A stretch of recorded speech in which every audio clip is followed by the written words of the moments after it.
Joyce T വിയിലൂടെ ഞങ്ങളെ ശ്രദ്ധിക്കുന്ന എല്ലാവർക്കും യേശുക്രിസ്തുവിൻ്റെ നാമത്തിൽ ഞങ്ങളുടെ സ്നേഹവും വന്ദനവും അറിയിക്കുന്നു. എൻ്റെ പ്രിയപ്പെട്ട ദൈവമക്കളെ, നിങ്ങളെല്ലാവരും കർത്താവിൽ സന്തോഷമായിരിക്കുന്നു വിശ്വസിക്കുന്നു. കർത്താവ് നിങ്ങളെ ഓരോരുത്തരെയും ധാരാളം അനുഗ്രഹിക്കുമാറാകട്ടെ. നമ്മുടെ ഈ ചാനലിലൂടെ കടന്നു വരുന്നതായ ഓരോ സാക്ഷ്യങ്ങളും നിങ്ങൾക്ക് ഓരോരുത്തർക്കും ആത്മീക അനുഗ്രഹത്തിനും അഭിവൃദ്ധിക്കും കാരണമായി തീരട്ടെ എന്ന് കർത്താവിൽ ഞങ്ങൾ ആശംസിക്കുന്നു. നിങ്ങൾക്കാർക്കെങ്കിലും നിങ്ങളുടേതായ സാക്ഷ്യങ്ങൾ ഞങ്ങളുമായി ഷെയർ ചെയ്യാൻ ആഗ്രഹമുണ്ടെങ്കിൽ ഞങ്ങളുടെ സ്ക്രീനിൽ കാണുന്നതായി ഈ നമ്പറിൽ ഞങ്ങളെ കോൺടാക്റ്റ് ചെയ്യാവുന്നതാണ്. കർത്താവ് എല്ലാവരെയും അനുഗ്രഹിക്കട്ടെ. ഇന്ന് നമ്മോടൊപ്പം അനുഗ്രഹിക്കപ്പെട്ടതായ ഒരു കർത്താവിൻ്റെ ദാസനാണ് കടന്നു വന്നിരിക്കുന്നത്. അനേക വർഷങ്ങൾ ഒരു പള്ളി വികാരിയായി, ഒരു സാമുദായിക കെട്ടുപാടുകളിൽ ഒരു പള്ളിയിലെ ഒരു വികാരിയായി സേവനമനുഷ്ഠിച്ചതിന് ശേഷം കർത്താവ് ദൈവദാസനാക്കി ഒരു പാസ്റ്ററാക്കി മാറ്റി തീർത്ത ഒരു വലിയ അനുഭവമുണ്ട്. കർത്താവ് നടത്തുന്ന വിധങ്ങളും വഴികളുമൊക്കെ അനുഗ്രഹിക്കപ്പെട്ടതായ ഒരു വഴികളിലൂടെയാണ് ദൈവദാസനെ കർത്താവ് ഈ നാളുകളിൽ നടത്തിക്കൊണ്ടിരിക്കുന്നത്. ആ സാക്ഷ്യത്തിലേക്ക് കടക്കുന്നതിന് മുന്നമേ തന്നെ നമുക്ക് ദൈവസന്നിധിയിൽ ഒരു മിനിറ്റ് പ്രാർത്ഥിക്കാം. Hallelujah, hallelujah. സ്തോത്രം, സ്തോത്രം. പരിശുദ്ധ കർത്താവേ, നന്ദി നിറഞ്ഞ ഹൃദയത്തോടും ഞങ്ങളങ്ങനെ വാഴ്ത്തുന്നപ്പാ, സ്തുതിക്കുന്നപ്പാ, സ്തോത്രം ചെയ്യുന്നപ്പാ. നിൻ്റെ ദാസനുമായ ദൈവസന്നിധിയിലായിരിക്കുന്ന കർത്താവേ, നിന്റെ ദാസൻ്റെ മേൽ പരിശുദ്ധാത്മാവിൻ്റെ അത്യന്തമാകുന്ന ശക്തി കർത്താവ് അയച്ച് ഹല്ലേലൂയ തൻ്റെ ജീവിതാനുഭവങ്ങളും കർത്താവെ സംസാരിപ്പാനുള്ള എല്ലാ കൃപയും ദൈവത്തിൻ്റെ ആത്മാവ് കൊടുക്കുമാറാകണമേ എന്ന് അപേക്ഷിക്കുന്ന കേൾക്കുന്ന ജനത്തിനൊരു വലിയ വിടുതലായി മാറുവാൻ പരിശുദ്ധാത്മാവ് സഹായിച്ചാട്ട്. ഹല്ലേലൂയ. പരിശുദ്ധ കർത്താവേ, ഞങ്ങളുടെ സാന്നിധ്യം ഞങ്ങളെ അല്പസമയം ഇരുത്തിയാട്ട്. നെറ്റ്വർക്ക് സിസ്റ്റത്തെ എല്ലാം അങ്ങ് കൺട്രോൾ ചെയ്താട്ട് നമ്മുടെ കരങ്ങളിൽ ഏൽപ്പിക്കുന്നു യേശുവിൻ്റെ നാമത്തിൽ തന്നെ. ആമേൻ. ഹല്ലേലൂയ. ഓക്കെ, ദേവദാസനെ ഞങ്ങളുടെ ചാനലിലേക്ക് ദേവദാസനെ ഹാർദവമായി സ്വാഗതം ചെയ്യുന്നു. ആമേൻ. Praise lord. ഇനിയുള്ള സമയം ദേവദാസന് തരികയാണ്. ദേവദാസന് ടെസ്റ്റ് മണി പറയാം. ഓക്കെ, ഓക്കെ പാസ്റ്ററേ. Praise the lord. ഹല്ലേലൂയ. നെറ്റ്വർക്ക് കണക്ഷൻ പോയെന്നോ? തുടങ്ങിക്കോ പാസ്റ്ററേ, വന്നല്ലോ. ദൈവതിരുനാമത്തിന് മഹത്വം ഉണ്ടാകട്ടെ. ജോയ്സ് ടി വിയിലൂടെ നിങ്ങളോടുകൂടെ എന്നെ വിടുവിച്ച രക്ഷകനെ കുറിച്ച് സാക്ഷിക്കുവാൻ കഴിഞ്ഞ 17 വർഷം വിശ്വാസ ജീവിതത്തിൽ ദൈവം എന്നെ അത്ഭുതകരമായി നടത്തിയ അനുഭവങ്ങളൊന്ന് പങ്കുവെക്കുവാൻ അവസരമൊരുക്കി തന്ന ജോയ്സ് ടി വിയോടും എന്റെ നേതൃത്വം വഹിക്കുന്ന കർത്താവിന്റെ ദാസി റേച്ചൽ മാത്യു അവരോടുമുള്ള സ്നേഹവും വന്ദനവും അറിയിക്കുന്നു. വീണ്ടെടുപ്പുകാരനായ രക്ഷകനെ അറിയുക ജീവിതത്തിന്റെ ഏറ്റവും വലിയ ഭാഗ്യമാണ്. എൻ്റെ ജീവിതത്തിൽ ഞാനൊരു വൈദികന്റെ മകനായി ജനിച്ചു വളർത്തപ്പെട്ടു. ദൈവകൃപയാൽ എൻ്റെ 18ാം വയസ്സിലാണ് യേശുക്രിസ്തുവുമായിട്ടൊരു ബന്ധത്തിലേക്ക് വരാനായിട്ട് ഭാഗ്യം കിട്ടിയത്. ഞാൻ എൻ്റെ കോളേജ് വിദ്യാഭ്യാസ സമയത്ത് യൂത്ത് മീറ്റിങ്ങിൽ വെച്ചാണ് യേശുക്രിസ്തുവിനെ കണ്ടുമുട്ടിയത്. മർത്തോമാ സഭയുടെ ഒരു youth wing revival youth group എന്നൊരു സംഘടനയുണ്ട്. അവിടെ 84 ഒരു മീറ്റിങ്ങില് കോഴഞ്ചേരി കോളേജില് ഒരു മാത്യു സാറ് ദൈവവചനം പറഞ്ഞപ്പോൾ ആ വചനത്തിലൂടെ ദൈവത്തിന്റെ പരിശുദ്ധാത്മാവ് എന്നെ തൊട്ടു. അന്ന് എൻ്റെ ജീവിതം കർത്താവിന് വേണ്ടി കൊടുത്തു. അവന്റെ മകനായി തീരാൻ ദൈവം എനിക്ക് ഭാഗ്യം തന്നു. അതുമുതൽ ഞാൻ ദൈവത്തിന്റെ വലിയ ഇഷ്ടം ചെയ്യാനായിട്ട് ഞാൻ താല്പര്യപ്പെട്ടു. തിരുവചനം പഠിക്കാനും വചനം വായിക്കാനും പ്രാർത്ഥനയിലിരിക്കാനും ഒക്കെ ദൈവം എനിക്ക് ഭാഗ്യം തന്നു. എന്നെ യേശുവിലേക്ക് ആഴമായി നടത്തിയത് മർത്തോമാ കോളേജിലെ എൻ്റെ ഹിന്ദി പ്രൊഫസറാണ്. അദ്ദേഹം മർത്തോമാ കോളേജിൽ എന്നെ ഹിന്ദി പഠിപ്പിച്ചു. അതോടൊപ്പം തന്നെ കോളേജിലുള്ള EU എന്ന് പറഞ്ഞ ഇവാഞ്ചലിക് യൂണിയൻ എന്ന് പറഞ്ഞൊരു സംഘടനയുണ്ട്. അത് വിദ്യാർത്ഥിനികളുടെ ഇടയിൽ നടക്കുന്ന ഒരു പ്രയർ ഗ്രൂപ്പാണ്. ഇവാഞ്ചലിക്കൽ യൂണിയൻ എന്ന് പറഞ്ഞ് EU എന്ന് പറയും. ആ സംഘടനയിലായിരുന്നു ഈ MC ജോൺ സാർ എന്ന് പറയുന്ന കർത്താവിന്റെ ദാസൻ. അങ്ങനെ ആ സാർ എന്നെ ആത്മീയമായിട്ട് എന്നെ വളർത്തുവാൻ, എന്നെ കൈപിടിച്ചു വളർത്തുവാൻ ശക്തമായിട്ട് ഇടയായി തീർന്ന ഒരു ദൈവദാസനാണ്. എൻ്റെ ജീവിതത്തിന്റെ ആ കാലഘട്ടത്തിലെ ഒരു ഗൈഡായിട്ട്, ഒരു മെന്ററായിട്ടൊക്കെ ദൈവം ആ പ്രിയ ജോൺ സാറിനെ ദൈവം ഉപയോഗിച്ചു. ഇപ്പോഴും ജോൺ സാറ് റിട്ടയർ ചെയ്ത് പ്രായത്തിലൊക്കെയാണ്, വളരെ പ്രായത്തിലൊക്കെയാണ്. അദ്ദേഹം കോട്ടയത്തിനടുത്ത് മാങ്ങാനത്ത് സ്ഥലത്ത് താമസിക്കുന്നു. ഇടയ്ക്ക് ഒക്കെ വല്ലപ്പോഴും അദ്ദേഹത്തെ പോയി കാണുകയൊക്കെ ചെയ്യാറുണ്ട്. ഏത് ചെറുപ്പക്കാരെ ക്രിസ്തുവിലേക്ക് കാട്ടുവാനും നല്ലൊരു കൗൺസിലറും നല്ലൊരു പിതാവിന്റെ ഹൃദയമുള്ള ഒരു ദൈവദാസനാണ് ജോൺ സാറ്. വചനത്തിൽ ആഴമേറിയ പരിജ്ഞാനമുള്ള ഒരു ദൈവദാസനാണ്. പ്രത്യേകിച്ച് യുവാക്കളെ യുവതികളെയൊക്കെ നേർപാതയിൽ നടത്തുന്നതിൽ വളരെ ഉത്സാഹമുണ്ടായിരുന്നു ദൈവദാസനായിരുന്നത്. അതുകൊണ്ട് അങ്ങനെ കൃപയാൽ എൻ്റെ ആത്മീയ ജീവിതത്തിന് വലിയ കരുത്ത് പ്രാപിപ്പാനായിട്ട് ആ കാലഘട്ടത്തിൽ ദൈവം ജോൺ സാറിനെ ഇടയാക്കി. അത് വലിയൊരു ഭാഗ്യമായിട്ട് ഞാൻ കാണുകയാണ്. ഞാൻ ചെറുപ്പത്തിൽ തന്നെ കോളേജിലൊക്കെ വിദ്യാർത്ഥിയായിരിക്കുന്ന സമയം മുതൽ സുവിശേഷ വേല ചെയ്യണമെന്നൊരു താല്പര്യം ശക്തമായിട്ട് എനിക്കുണ്ടായി. ഞാൻ ഹോസ്പിറ്റലുകളിൽ രോഗികളെ ഞങ്ങൾ ടീമായിട്ട് യുവാക്കള് പാട്ടുകൾ പാടുകയും, ഞങ്ങൾക്ക് തിരുവല്ല മെഡിക്കൽ മിഷൻ എന്നൊരു ഹോസ്പിറ്റൽ ഞങ്ങൾക്ക് അടുത്തുണ്ട് തിരുവല്ലയിൽ. ഞങ്ങൾ ചെറുപ്പക്കാര് ഞങ്ങളെല്ലാ ഇടയ്ക്ക് സമയം കിട്ടുമ്പോൾ അവിടെ വാർഡുകളിലും രോഗികളിലും പ്രത്യേകിച്ച് ജനറൽ വാർഡുകളിലൊക്കെ പോയി അവിടെയുള്ള രോഗികളെ കാണുകയും സുവിശേഷം പറയുകയും അവർക്ക് പാട്ടുകളൊക്കെ പാടി അവർക്ക് വേണ്ടി പ്രാർത്ഥിക്കുകയൊക്കെ ചെയ്യുന്ന ഒരു പ്രവർത്തനമുണ്ടായിരുന്നു. പിന്നെ കോളേജ് വിദ്യാർത്ഥികളുമായിട്ട് പ്രാർത്ഥനയിൽ ഉച്ചരിക്കുവാനായിട്ട് അവസരം ലഭിച്ചിട്ടുണ്ട്. എൻ്റെ ഒരു ആത്മസുഹൃത്തായിരുന്ന സുരേഷും സുനിലും എന്ന് പറയുന്ന രണ്ടും കാലഘട്ടത്തിൽ പുറ്റപ്പുഴയിലുള്ള ഒരു മർത്തോമാ പള്ളിയുടെ വികാരി അച്ഛൻ്റെ മക്കളായിരുന്നു. അതുകൊണ്ട് പള്ളി തുറന്നു തന്നിട്ടുണ്ടായിരുന്നു. അവിടെ ഞങ്ങൾ ഇടയ്ക്കിടയ്ക്ക് കോളേജ് വിദ്യാർത്ഥികൾ ഇതര സഭകളിലെ വിദ്യാർത്ഥികൾ പ്രാർത്ഥനയ്ക്ക് കൂടുമായിരുന്നു. അങ്ങനെ ആത്മീയമായിട്ട് ലഭിച്ച വെളിച്ചം ചെറുപ്രായത്തിൽ തന്നെ സുവിശേഷ വേല വല്ല വിധേനയും ചെയ്യുക എന്നൊരു ദർശനമാണ് ദൈവം എനിക്ക് തന്നത്. ഞാൻ പറഞ്ഞതുപോലെ എൻ്റെ വീട് ഒരു പുരോഹിതന്റെ മകനായി ജനിച്ചതുകൊണ്ട് എൻ്റെ പിതാവ് പല സഭകളിൽ 3-4 വർഷം കഴിയുമ്പോൾ മാറ്റങ്ങളൊക്കെ ലഭിക്കും. തിരുവല്ലയിലുള്ള കോലശ്ശേരി എന്ന സ്ഥലത്ത് ആയിരിക്കുന്ന സമയത്താണ് ഞാൻ എൻ്റെ പിതാവും മാതാവും അറിയാതെ നമ്മുടെ ദൈവരാജ്യത്തിൻ്റെ പ്രവർത്തനത്തിൽ സജീവമായി വളരെ നേതൃത്വം നൽകിയ പാസ്റ്റർ KC ജോൺ എൻ്റെ കൈക്കീഴിൽ നെടുമ്പുറത്തുള്ള സഭയിൽ പോയി ഞാൻ അദ്ദേഹത്തിന്റെ കൈക്കീഴിൽ പോയി സ്നാനപ്പെട്ടു.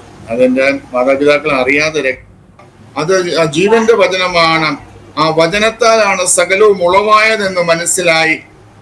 വചനം വളരെ ആഴമായിട്ട് പ്രാർത്ഥനയോടെ പഠിക്കാനും വായിക്കാനും വളരെ സമയങ്ങൾ വചനവുമായിട്ടൊക്കെ ഇരിക്കാൻ എനിക്ക് താല്പര്യം കർത്താവ് തന്നു. ഞാൻ വളരെ ഉത്സാഹത്തോടെ മണിക്കൂറുകൾ ബൈബിൾ വായിക്കുവാൻ എനിക്ക് താല്പര്യമായിരുന്നു. പലപ്പോഴും എൻ്റെ പിതാവ് എന്നെ വഴക്ക് പറയും, അങ്ങനെ നിന്നെ ഇപ്പം ഏൽപ്പിച്ചിരിക്കുന്നത് വിദ്യാഭ്യാസം ചെയ്യാനാണ്, വേദപുസ്തകം വായിക്കുന്നത് നല്ലതാണ്, അതിനൊക്കെ ഒരു സമയം വെച്ചിട്ട് കൂടുതൽ ഇപ്പോൾ നിന്റെ ഉത്തരവാദിത്വം പഠിക്കുകയാണ്, നിന്റെ പാഠങ്ങൾ പഠിക്കുകയാണ്, നിന്റെ പാഠപുസ്തകങ്ങൾ പഠിക്കുകയാണ്. കോളേജിൽ BA ഒക്കെ പഠിക്കുമ്പോഴാണ് ഇത് സംഭവിച്ചത്. പക്ഷെ എനിക്ക് വചനം അറിയാനായിട്ട് വലിയൊരു കൊതിയായിരുന്നു. വചനം അറിയാനും ആ കാലഘട്ടത്തിൽ ദൈവത്തിന്റെ സകല കൃപാവരങ്ങളും പ്രാപിക്കണം എന്നൊരു ഉത്സാഹം എനിക്കുണ്ടായിരുന്നു. അതിനായിട്ട് ചെറിയ ചെറിയ ഉപവാസങ്ങളും പ്രാർത്ഥനകളും ഒക്കെ ചെയ്യാൻ ഞാൻ വളരെ താല്പര്യപ്പെട്ടു. ഞാൻ വളരെയേറെ പ്രാർത്ഥിക്കുന്നവരുടെ കൂടെ ഒക്കെ പോയി സമയങ്ങൾ ചെലവഴിക്കാനും കൂട്ടായ്മ ആചരിപ്പാനും ഒക്കെ ഉള്ള താല്പര്യം എനിക്കുണ്ടായിരുന്നു. ദൈവകൃപയാലെ രക്ഷിക്കപ്പെട്ട നാൾ മുതൽ എൻ്റെ ജീവിതത്തിൽ ദൈവത്തിന് വേണ്ടി പ്രയോജനപ്പെടുന്ന ഒരു പാത്രമായിട്ട് എൻ്റെ ജീവിതം, ശിഷ്ടമുള്ള ജീവിതം ദൈവരാജ്യത്തിന് പ്രയോജനമാകണം എന്നൊരു താല്പര്യം എൻ്റെ ജീവിതത്തിലുണ്ടായിരുന്നു. ഞാൻ ആ കോളേജിലൊക്കെ പഠിക്കുന്ന കാലഘട്ടത്തിൽ സമയം കിട്ടുമ്പോഴൊക്കെ ഞാൻ കോളേജിലൊക്കെ എൻ്റെ സ്നേഹിതന്മാരോടൊക്കെ വിദ്യാർത്ഥികളോടൊക്കെ യേശുവിനെ പറ്റി പറയുമായിരുന്നു. കോളേജിൽ BA പഠിക്കുമ്പോൾ ഞാൻ പൊളിറ്റിക്കൽ സയൻസ് BA പഠിച്ചത്. അപ്പോൾ എൻ്റെ സ്നേഹിതന്മാരോടും ക്ലാസ്സിലുള്ളവരും എന്നെ വിളിക്കുന്നത് ഉപദേശി എന്നാണ് വിളിക്കുന്നത്. ഞാനിപ്പോഴും ഇങ്ങനെ ഉപദേശിക്കുകയും നല്ല കാര്യങ്ങൾ ചെയ്യാനും ഞാൻ ആ കാലഘട്ടത്തിൽ പ്രാർത്ഥിച്ചു, കർത്താവേ ഒരു വ്യക്തിയോടെങ്കിലും ഇന്ന് സുവിശേഷം പറയാൻ എനിക്ക് അവസരം ലഭിക്കണം എന്നുള്ള ചിന്തയോടെ കോളേജിൽ പോകുമായിരുന്നു. ഞാൻ കഴിയുന്നിടത്തോളം ഞാൻ വളരെ അത് കഴിയുമ്പോഴൊക്കെയും ഞാൻ ഈ സുവിശേഷം പറയാൻ എനിക്ക് താല്പര്യമായിരുന്നു. യേശുവിനെ കുറിച്ച് സാക്ഷിക്കുന്നതിൽ എനിക്ക് ലജ്ജയില്ലായിരുന്നു. കിട്ടുന്ന അവസരങ്ങളൊക്കെ എൻ്റെ സഹപാഠികളോട് യേശുക്രിസ്തുവിനെ പരിചയപ്പെടുത്തി കൊടുക്കുവാൻ ഞാൻ വളരെ ശ്രമിച്ചിട്ടുണ്ട്. സുവിശേഷം പറയുക, ഒരു ദിവസം കുറഞ്ഞത് ഒരു വ്യക്തിയോടെങ്കിലും സുവിശേഷം പറയുക. ഞാൻ ട്രെയിനിലോ ബസ്സിലോ ഒക്കെ യാത്ര ചെയ്താലും കഴിയുമെങ്കിൽ അടുത്തിരിക്കുന്നവരോട് യേശുവിനെ പറ്റി പറയും. അത് ഒക്കെ എൻ്റെ ഒരു ഉത്സാഹമായിരുന്നു. കാര്യം അതിനാണ് കർത്താവ് നമ്മളെ രക്ഷിക്കുന്നത്, അല്ലാതെ അടങ്ങിയിരിക്കാനല്ല. ഞാൻ രക്ഷിക്കപ്പെട്ടു എന്ന് പറഞ്ഞ് സാക്ഷ്യം പറഞ്ഞ് ആ രക്ഷയുടെ സന്തോഷവും ആ രക്ഷിക്കപ്പെട്ട ഒരു മനുഷ്യന്റെ ദൗത്യം എന്താ അത് തിരിച്ചറിഞ്ഞ് അത് പറയാനും മറ്റുള്ളവരെ യേശുവിലേക്ക് ആനയിക്കുവാനും ഉത്സാഹം കാണിക്കേണ്ടത് എല്ലാ വിശ്വാസിയുടെയും ലക്ഷ്യമാണ്, ദൗത്യമാണ്. പക്ഷേ അതങ്ങനെ ചെയ്യുന്നത് വളരെ ചുരുക്കം പേര് മാത്രമേ ഉള്ളൂ. കാര്യം ഈ സുവിശേഷത്തെ കുറിച്ച് പലരും പറയാൻ മടി കാണിക്കും. എന്നാൽ നമ്മളിത് പറയാൻ നമ്മളെ ദൈവം ഏൽപ്പിച്ചിരിക്കുന്നത് ഈ ദൗത്യം. ഒരുപക്ഷെ പലരോട് പറയുമ്പോൾ ചിലരൊക്കെ യേശു ക്രിസ്തുവിനെ അറിയുന്നത്. ഞാൻ ധൈര്യസമേതം ലഭിക്കുന്ന സമയങ്ങൾ അവസരം കിട്ടുമ്പോഴൊക്കെ യേശുവിനെ പറയാൻ ഞാൻ മടി കാണിച്ചിട്ടില്ല. ഞാൻ വളരെ പ്രാർത്ഥനയോടെ തലമുറയിൽ ദൈവമേ എന്നെ ഉപയോഗിക്കണമേ എന്നുള്ള താല്പര്യത്തിൽ വളരെ ആത്മീയ ദാഹത്തോടെ ദൈവത്തിൻ്റെ ഒരു സാക്ഷിയായി നിൽക്കാൻ പലപ്പോഴും ഞാൻ ശ്രമിച്ചിട്ടുണ്ട്. അങ്ങനെ ഇരിക്കുമ്പോഴാണ് ഞാൻ ഇങ്ങനെ പലയിടത്തുമൊക്കെ ഇങ്ങനെ സാക്ഷിക്കുന്നതും പ്രാർത്ഥനകൾക്ക് പോകുന്നതൊക്കെ ഞങ്ങളുടെ തിരുമേനി അറിയുന്നതും. എൻ്റെ പിതാവ് വൈദികനായതുകൊണ്ട് എൻ്റെ പിതാവിനോട് പറഞ്ഞു, അവനെ ഇങ്ങനെ വെറുതെ വിടല്ലേ, അവനിങ്ങനെ പ്രസംഗിച്ചും സാക്ഷ്യം പറഞ്ഞ് നടക്കുമല്ലേ, അവനെ വൈദിക സെമിനാരിൽ വിട്ട് അവനെ പഠിപ്പിച്ച് നമുക്ക് അച്ഛനാക്കണം എന്നൊക്കെ പറഞ്ഞ് ആ കാലഘട്ടത്തിൽ തിരുമേനിയായിരുന്ന MC മാണി എന്ന് പറഞ്ഞ തിരുമേനി എന്നെ ബംഗാരപ്പട്ടിൽ പഠിക്കാനായിട്ട് എന്നെ പറഞ്ഞു വിട്ടു. കർണാടകയിലുള്ള ബംഗാരപ്പട്ട് എന്ന സ്ഥലത്ത് BTH എന്ന ഡിഗ്രിക്കാണ് ആദ്യം എന്നെ പഠിക്കാൻ വിട്ടത്. 3 വർഷക്കാലം ഞാൻ ബംഗാരപ്പെട്ട തിയോളജിക്കൽ സെമിനാരിയിൽ പോയി BTH എന്ന ഡിഗ്രി കരസ്ഥമാക്കി. അങ്ങനെ ഞാൻ CSIയിലെ ഒരു വൈദികനായിട്ട് ഞാൻ 92 ഓർഡിനേഷൻ ലഭിക്കാനിടയായി. അങ്ങനെ ഞാൻ ആദ്യം ഞങ്ങൾക്ക് 1 വർഷമാണ് ചെമ്മാച്ചനായിട്ടിരിക്കേണ്ടത്, ഡിയോക്കനായിട്ടിരിക്കേണ്ടത്. ആ കാലഘട്ടത്തിൽ ഞാൻ മൺട്രോ ഐലൻഡ് എന്ന് പറഞ്ഞ മൺട്രോ തുരുത്ത് എന്ന് പറയുന്ന സ്ഥലത്ത് അവിടെ ഒരു ചെറിയ പള്ളിയുടെ 40-45-50 കുടുംബത്തിൻ്റെ അച്ഛനായിട്ട് അവിടെ ഞാൻ സേവനം ചെയ്തു. 1 വർഷമേ അവിടെ ഇരുന്നുള്ളൂ. ആ കാലഘട്ടത്തിൽ തന്നെയാണ് ദൈവം എൻ്റെ വിവാഹം നടന്നത്. തിരുവനന്തപുരത്ത് ഉള്ളതായ താമസിക്കുന്നതായ ആ കാലഘട്ടത്തിൽ എൻ്റെ പിതാവ് തിരുവനന്തപുരത്തുള്ള വൈദിക സെമിനാരിയിൽ വേദപുസ്തകം പഠിപ്പിക്കുന്ന, പുതിയ നിയമം പഠിപ്പിക്കുന്ന അധ്യാപകനായിരുന്നു. അങ്ങനെ എനിക്ക് തിരുവനന്തപുരത്ത് തന്നെ പട്ട എന്ന സ്ഥലത്ത് ഒരു വിവാഹ ആലോചന വന്നു. അങ്ങനെ ഞാൻ വിവാഹം 92 കഴിച്ചു. എൻ്റെ ഭാര്യ ആലീസ് എന്ന് പറയുന്ന സഹോദരിയാണ്. അങ്ങനെ ദൈവം പിന്നെ എനിക്ക് അത് കഴിഞ്ഞ് മൺട്രോ തുരുത്തിൽ 1 വർഷമേ ഇരുന്നുള്ളൂ. പിന്നെ ഞാൻ ഹയർ സ്റ്റഡീസിന് BDക്ക് വേണ്ടി ബാംഗ്ലൂരുള്ള യുണൈറ്റഡ് തിയോളജിക്കൽ കോളേജിൽ എൻ്റെ BD അപ്ഗ്രേഡ് ചെയ്യാനായിട്ട് 2 വർഷം കൂടെ പഠിച്ചാൽ BTH കഴിഞ്ഞ വ്യക്തികൾക്ക് 2 വർഷം കൂടെ പഠിച്ച് BD ഡിഗ്രി കരസ്ഥമാക്കി. അങ്ങനെ 2 വർഷം ഞാൻ ബാംഗ്ലൂരിലുള്ള UTCയിൽ നിന്ന് ഞാൻ BD ഡിഗ്രി കരസ്ഥമാക്കി. അങ്ങനെ ഫുൾ പട്ടം എല്ലാം കിട്ടി. ഞാൻ പ്രിസ്പിറ്ററായി. അപ്പോൾ എല്ലാ ശുശ്രൂഷകളും ചെയ്യാൻ പുരോഗതിന് അവർ അധികാരം കൊടുത്തു. അതായത് കത്തുമേശ നടത്താനും മാമോദീസ ചെയ്യാനും ഒക്കെ ഉള്ള സക്രമന്തുകൾ അനുഷ്ഠിക്കാനുള്ളതായ അനുവാദം തരികയാണ്. ഒരു ഫുൾ പട്ടം കിട്ടുമ്പോൾ പ്രിസ്പിറ്റർ ഓർഡിനേഷൻ കഴിയുമ്പോൾ അപ്രകാരമുള്ളതായ ഒരു കാര്യത്തിലേക്ക് ദൈവം നമ്മളെ നയിക്കുകയാണ്. ഞാൻ പരമാർത്ഥമായിട്ട് വളരെ സങ്കടത്തോടൊക്കെയാണ് പുരോഗതനാകുന്നത്. അത്ര ഇഷ്ടമല്ലായിരുന്നു. കാരണം ഞാൻ പുരോഗതനാകുന്നതിന് മുമ്പ് തന്നെ ഞാൻ കർത്താവിൻ്റെ കൽപ്പനകൾ പാലിച്ചു. ഞാൻ വിശ്വാസ സ്നാനം ഏറ്റു. ഞാൻ രക്ഷിക്കപ്പെട്ടു, സ്നാനപ്പെട്ടു. ആ കാലഘട്ടത്തിൽ തന്നെ ദൈവസന്നിധിയിൽ നിന്ന് പ്രാർത്ഥിച്ച് അഭിഷേകം പ്രാപിച്ചു. ദൈവം കൃപാവരങ്ങളൊക്കെ ദൈവം എനിക്ക് തന്നു.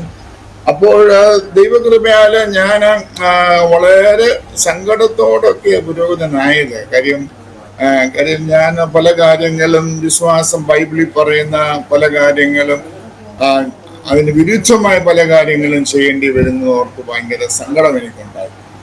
ഏതായാലും ഞാൻ 15 വർഷം പള്ളിയിലെ അച്ഛനായിട്ടിരുന്നു. 5 പള്ളികളിൽ പുരോഹിത ശുശ്രൂഷ ചെയ്തു. ഞാൻ കോട്ടയത്തുള്ള കഞ്ഞിക്കുഴി പള്ളിയിൽ അവിടെ അസിസ്റ്റന്റ് വികാരിയായിരുന്നു. അതോടൊപ്പം തന്നെ മെഡിക്കൽ കോളേജിനടുത്ത് സേവന നിലയം ഒരു സ്ഥാപനമുണ്ട്. അവിടുത്തെ ഉത്തരവാദിത്വവും മെഡിക്കൽ കോളേജിലെ രോഗികളെ പോയി കാണുകയും പ്രാർത്ഥിക്കുകയും അവർക്ക് സഹായം ചെയ്യുകയും ഒക്കെ ചെയ്യുന്നതായ ശുശ്രൂഷ അവിടെ ഉണ്ടായിരുന്നു. അവിടെ ആശ്രിതർക്ക് താമസിക്കാൻ ഒരു സ്ഥാപനമുണ്ട്. അവിടെ മുറികളുണ്ട്. അങ്ങനെ അവിടെ വന്ന് ചെറിയ റൂം റെന്റിലൊക്കെ അവിടെ രോഗികളുടെ കൂടെ വരുന്ന ആശ്രിതർക്ക് താമസിക്കാനുള്ളതായ പാർപ്പിട സംവിധാനം ഉണ്ടായിരുന്നു. അതിന്റെ ഉത്തരവാദിത്തമുണ്ട്. അവിടെ ചെറിയൊരു ചാപ്പലുണ്ട്. അവിടെ ആരാധനകൾ നടത്തണം. ഞായറാഴ്ചകളുടെ വിശുദ്ധ ആരാധനയുണ്ട്. അവിടെ പ്രാർത്ഥനകളുണ്ട്. പിന്നെ അത് മാത്രമല്ല, സാധുക്കളായവർക്ക് മരുന്ന് വാങ്ങിക്കൊടുക്കുന്നത് ഞങ്ങളുടെ സ്ഥാപനം ചെയ്യുമായിരുന്നു. സാമ്പത്തികമായ വളരെ പിന്നോക്കത്തിൽ നിൽക്കുന്നവരെ മരുന്നൊക്കെ വാങ്ങിച്ചു കൊടുക്കുക, പിന്നെ രോഗികളെ കാണുക, പ്രാർത്ഥിക്കുക. മെഡിക്കൽ കോളേജിലുള്ളതായ 14 വാർഡെന്ന് പറഞ്ഞത് ആക്സിഡന്റ് വാർഡുകളാണ്. അപകടത്തിൽ അസ്ഥികളും ഒക്കെ തകർന്നു പോയവരെയൊക്കെ കിടത്തുന്ന ചികിത്സിക്കുന്ന വാർഡാണ് 14 വാർഡ്. അവിടെ എല്ലാ വാർഡുകളിലും കയറുവാനുള്ള പ്രത്യേക ID അല്ലെങ്കിൽ അനുവാദം ഞങ്ങൾക്ക് തന്നിട്ടുണ്ടായിരുന്നു. അപ്പം അങ്ങനെ എല്ലാ വാർഡുകളിലും പോയി രോഗികളെ കാണാനും അവർക്ക് വേണ്ടുന്ന സഹായങ്ങൾ ചെയ്തു കൊടുക്കാനും ഒക്കെ ഉത്സാഹത്തോടെ ഞാൻ പ്രവർത്തനത്തിൽ സജീവമായിട്ട് ചെയ്തു. അതോടൊപ്പം തന്നെ ഈ കോട്ടയം അസൻഷൻ ചർച്ച് എന്ന് പറഞ്ഞ വലിയ ചർച്ചാണ്. 700 കുടുംബമുള്ളൊരു ചർച്ചാണ്. അതിന്റെ അസിസ്റ്റന്റ് വികാരി എന്ന് പറഞ്ഞാൽ നല്ല ജോലിയുണ്ട്. പ്രാർത്ഥനകളെല്ലാം ഇടക്കൂട്ടങ്ങൾ നടത്തണം, ബൈബിൾ സ്റ്റഡി നടത്തണം. ആ സഭയിലെ വലിയച്ഛൻ്റെ കൂടെ എല്ലാ പ്രാർത്ഥനകളിലൊക്കെ സഹകരിക്കണം. അച്ഛൻ പറയുന്ന ജോലിയെല്ലാം നമ്മൾ ചെയ്യണം. അങ്ങനെ വലിയ എന്നാലാവുന്ന രീതിയിൽ ആ പ്രവർത്തനങ്ങളൊക്കെ ഞാൻ ചെയ്തുകൊണ്ടിരുന്നു. അവിടുന്ന് ദൈവം എന്നെ കൊണ്ടുപോയി കോയമ്പത്തൂർ ഞാൻ 4 വർഷം അച്ഛനായിട്ടിരുന്നു. അവിടെ വെച്ച ദൈവം എനിക്ക് രണ്ടാമത്തെ എൻ്റെ കുഞ്ഞിനെ തരുന്നത് കോവൈ മെഡിക്കൽ കോളേജിലാണ്. ദൈവം എനിക്ക് ആ മോനെ തരുന്നത്. 2 ആൺകുഞ്ഞുങ്ങളാണ് ദൈവം എനിക്ക് തന്നത്. അപ്പം അങ്ങനെ കൃപയാല കോയമ്പത്തൂരിൽ നിന്ന് ഞാൻ പിന്നെ ഭരണിക്കാവ് എന്ന സ്ഥലത്ത് വന്നു. ഭരണിക്കാവിൽ നിന്ന് പിന്നെ കൃപയാലിനെ കൊണ്ടുപോയത് അമേരിക്കയിലേക്കാണ്. എനിക്ക് ടെക്സസിലെ ഹൂസ്റ്റണിലെ 3 വർഷം അച്ഛനായിരിക്കാൻ ഭാഗ്യം കിട്ടി. ആ 3 വർഷ കാലഘട്ടങ്ങളാണ് എന്നെ സംബന്ധിച്ച ജീവിതത്തിന്റെ ഗതിയെ മാറ്റുന്നത്. കാരണം ആ ചർച്ചില് ഞായറാഴ്ച മാത്രമേ അച്ഛൻ്റെ ജോലിയുള്ളൂ. ബാക്കി തിങ്കൾ മുതൽ ശനി വരെ അങ്ങനെ കാര്യമായ ജോലിയില്ല. പള്ളിയുടെ കാര്യങ്ങളൊന്നും ആരെങ്കിലും പ്രത്യേകം എന്തെങ്കിലും പ്രാർത്ഥനയ്ക്ക് വിളിച്ചാൽ പോകണം, ഇല്ലെങ്കിൽ പാസനേജിൽ ചെലവഴിക്കാം. എൻ്റെ 2 കുഞ്ഞുങ്ങളും അവിടെ പ്രാഥമിക വിദ്യാഭ്യാസ കാര്യങ്ങൾ അവിടുത്തെ പബ്ലിക് സ്കൂളിൽ ചെയ്യാൻ ഇടയായി.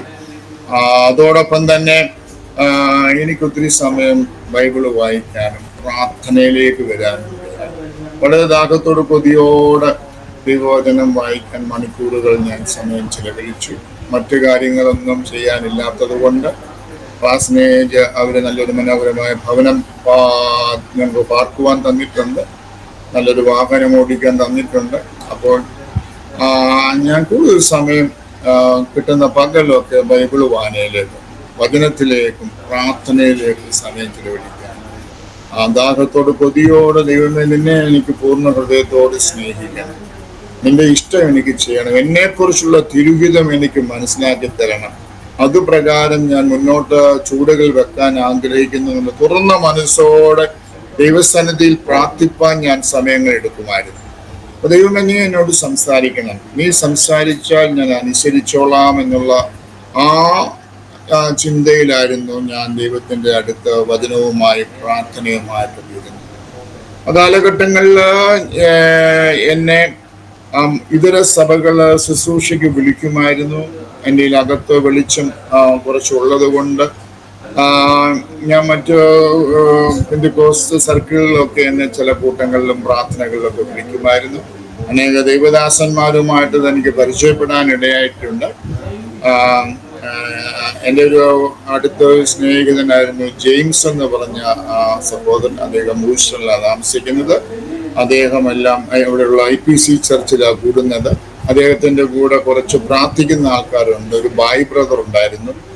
അവരുമായിട്ടൊക്കെ നല്ല കൂട്ടായ്മ, ആഴത്തിൽ പ്രാർത്ഥനയിലെ സമയങ്ങൾ ചെലവഴിക്കാനിടയായി. അങ്ങനെ അമേരിക്കയില് 2004 അവിടെ പ്രാർത്ഥനകൾ 21 ദിവസം നടന്നതായ ബ്ലസ് അമേരിക്ക എന്ന് പറഞ്ഞതായ ഒരു പ്രാർത്ഥന പെന്തക്കോസ്റ്റ് പശ്ചാത്തലത്തിൽ നടന്നു. എന്നാൽ ആ പെന്തക്കോസ്ത് എല്ലാ സഭകളെയും സ്വാഗതം ചെയ്തുകൊണ്ടാണ് അവർ പ്രാർത്ഥന നടന്നത്. അച്ഛന്മാരെല്ലാം വരാനൊക്കെ അവർ വന്ന് വിളിച്ചു. ഞാൻ കിട്ടിയ സമയം ഇടയ്ക്കിടയ്ക്ക് ഈ പ്രാർത്ഥനകളിൽ പോകാനിടയായി. അനേകര് ദൈവദാസന്മാര്, പ്രഗത്ഭരായ ദൈവദാസന്മാര് പല രാജ്യങ്ങളിൽ നിന്നും വന്നു. കേരളത്തിൽ നിന്നും ഇന്ത്യയിൽ നിന്നൊക്കെ ദൈവദാസന്മാർ വന്ന് അവിടെ ശുശ്രൂഷിച്ചു. അങ്ങനെ TJ ഷാമുവേൽ എന്ന് പറഞ്ഞ AGയുടെ സൂപ്രണ്ടായിരിക്കുന്ന ദൈവദാസനും അവിടെ പ്രസംഗിക്കാൻ വന്നു. സിസ്റ്റർ അന്ന കണ്ടത്തില് ദൈവദാസി അവിടെ പ്രസംഗിക്കാൻ വന്നു. അങ്ങനെ ദൈവം ആ കാലഘട്ടത്തിൽ അറിയപ്പെടുന്ന ശക്തരായ ദൈവത്തിന്റെ അഭിഷക്തന്മാരൊക്കെ പ്രാർത്ഥിക്കാൻ വരികയും അവരെയൊക്കെ പരിചയപ്പെടുവാനിടയായിത്തീർന്നു. അങ്ങനെ Shamal sir, TJ Shamal sir ഉള്ള വേദിയിൽ എനിക്ക് പ്രസംഗിക്കാൻ അവസരം കിട്ടി. പ്രസംഗം കഴിഞ്ഞ് ചില ദിവസം കഴിഞ്ഞപ്പോൾ ഷമൽ സാർ എന്നെ വിളിച്ചു, ഫോണിൽ വിളിച്ചു സംസാരിച്ചു. അച്ഛനൊരു വലിയ വിളിയുണ്ട്, ഈ കുപ്പായത്തിനകത്ത് ഹോമിക്കപ്പെടല്ലേ, എന്തെങ്കിലും അച്ഛൻ വിശ്വാസ ജീവിതത്തിൽ വരുവാൻ താല്പര്യമുണ്ടെങ്കിൽ പുനലൂർ ഞങ്ങളുടെ അസംബ്ലീസ് ഓഫ് ഗോഡിന്റെ ഓഫീസ്, അവിടെ വന്നാൽ മതി, ഞങ്ങളെ കണ്ടാൽ മതി. ഞങ്ങളെ അച്ഛനെയും കുടുംബത്തെയും ഹാർദവുമായിട്ട് അസംബ്ലീസ് ഓഫ് ഗോഡ് സമൂഹത്തിലേക്ക് സ്വാഗതം ചെയ്യുന്ന എന്നൊരു ക്ഷണം സാർ എനിക്ക് തന്നു. അങ്ങനെ കൃപയാൽ ഞാൻ വളരെ പ്രാർത്ഥിച്ച് ദൈവകൃപയാൽ ഞാൻ തീരുമാനിച്ചു ഈ അറിഞ്ഞ സത്യത്തിന് വേണ്ടി നിൽക്കണം. എൻ്റെ ഏറ്റവും വലിയ പ്രശ്നം എന്ന് പറഞ്ഞാൽ പുരോഗതനായിരിക്കുമ്പോൾ ഈ കൊച്ചു കുഞ്ഞുങ്ങളെ മാമോദീസ മുക്കുന്നതൊക്കെ എന്നെ സംബന്ധിച്ച് വളരെ സങ്കടം നൽകുന്ന സമയങ്ങളാണ്. അത് ഞാൻ സത്യം അറിഞ്ഞ വിശ്വാസ സ്നാനമേറ്റ ഒരു വ്യക്തിയാണ്. അപ്പൊ ഞാൻ കുഞ്ഞുങ്ങളെ മാമോദീസ ചെയ്യുമ്പോൾ ഞാൻ ചെയ്ത വിശ്വാസത്തിന്റെ ആ സംഗതി ഞാൻ തന്നെ അഴിക്കുകയാണ്. എനിക്ക് വലിയ കുറ്റബോധം ഉണ്ടാകുമായിരുന്നു. കാര്യം അച്ഛൻ എന്ന രീതിയിൽ കുഞ്ഞുങ്ങളെ, വിശ്വാസികളുടെ മക്കളെ, കുഞ്ഞുങ്ങളെ മാമോദീസ മുക്കേണ്ട അച്ഛൻ്റെ ജോലിയുടെ ഭാഗമാണ്, ശുശ്രൂഷയുടെ ഭാഗമാണ്.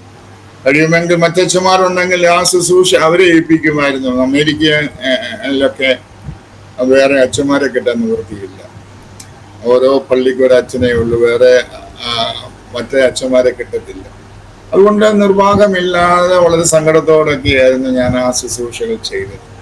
പിന്നെ കല്യാണ ശുശ്രൂഷകളിൽ നമ്മൾ ദൈവത്തിന്റെ ഹിതമല്ലാത്ത കാര്യം, താലിയും മന്ത്രകോടി, ഇതൊക്കെ ഹൈന്ദവ പശ്ചാത്തലത്തിൽ വന്നതായ സ്വഭാവങ്ങളും രീതികളുമാണ്. അതെല്ലാം നമ്മുടെ ക്രൈസ്തവ ആരാധനയിലേക്കും അതിൻ്റെ കാര്യത്തിലേക്കും ഒക്കെ വന്നു.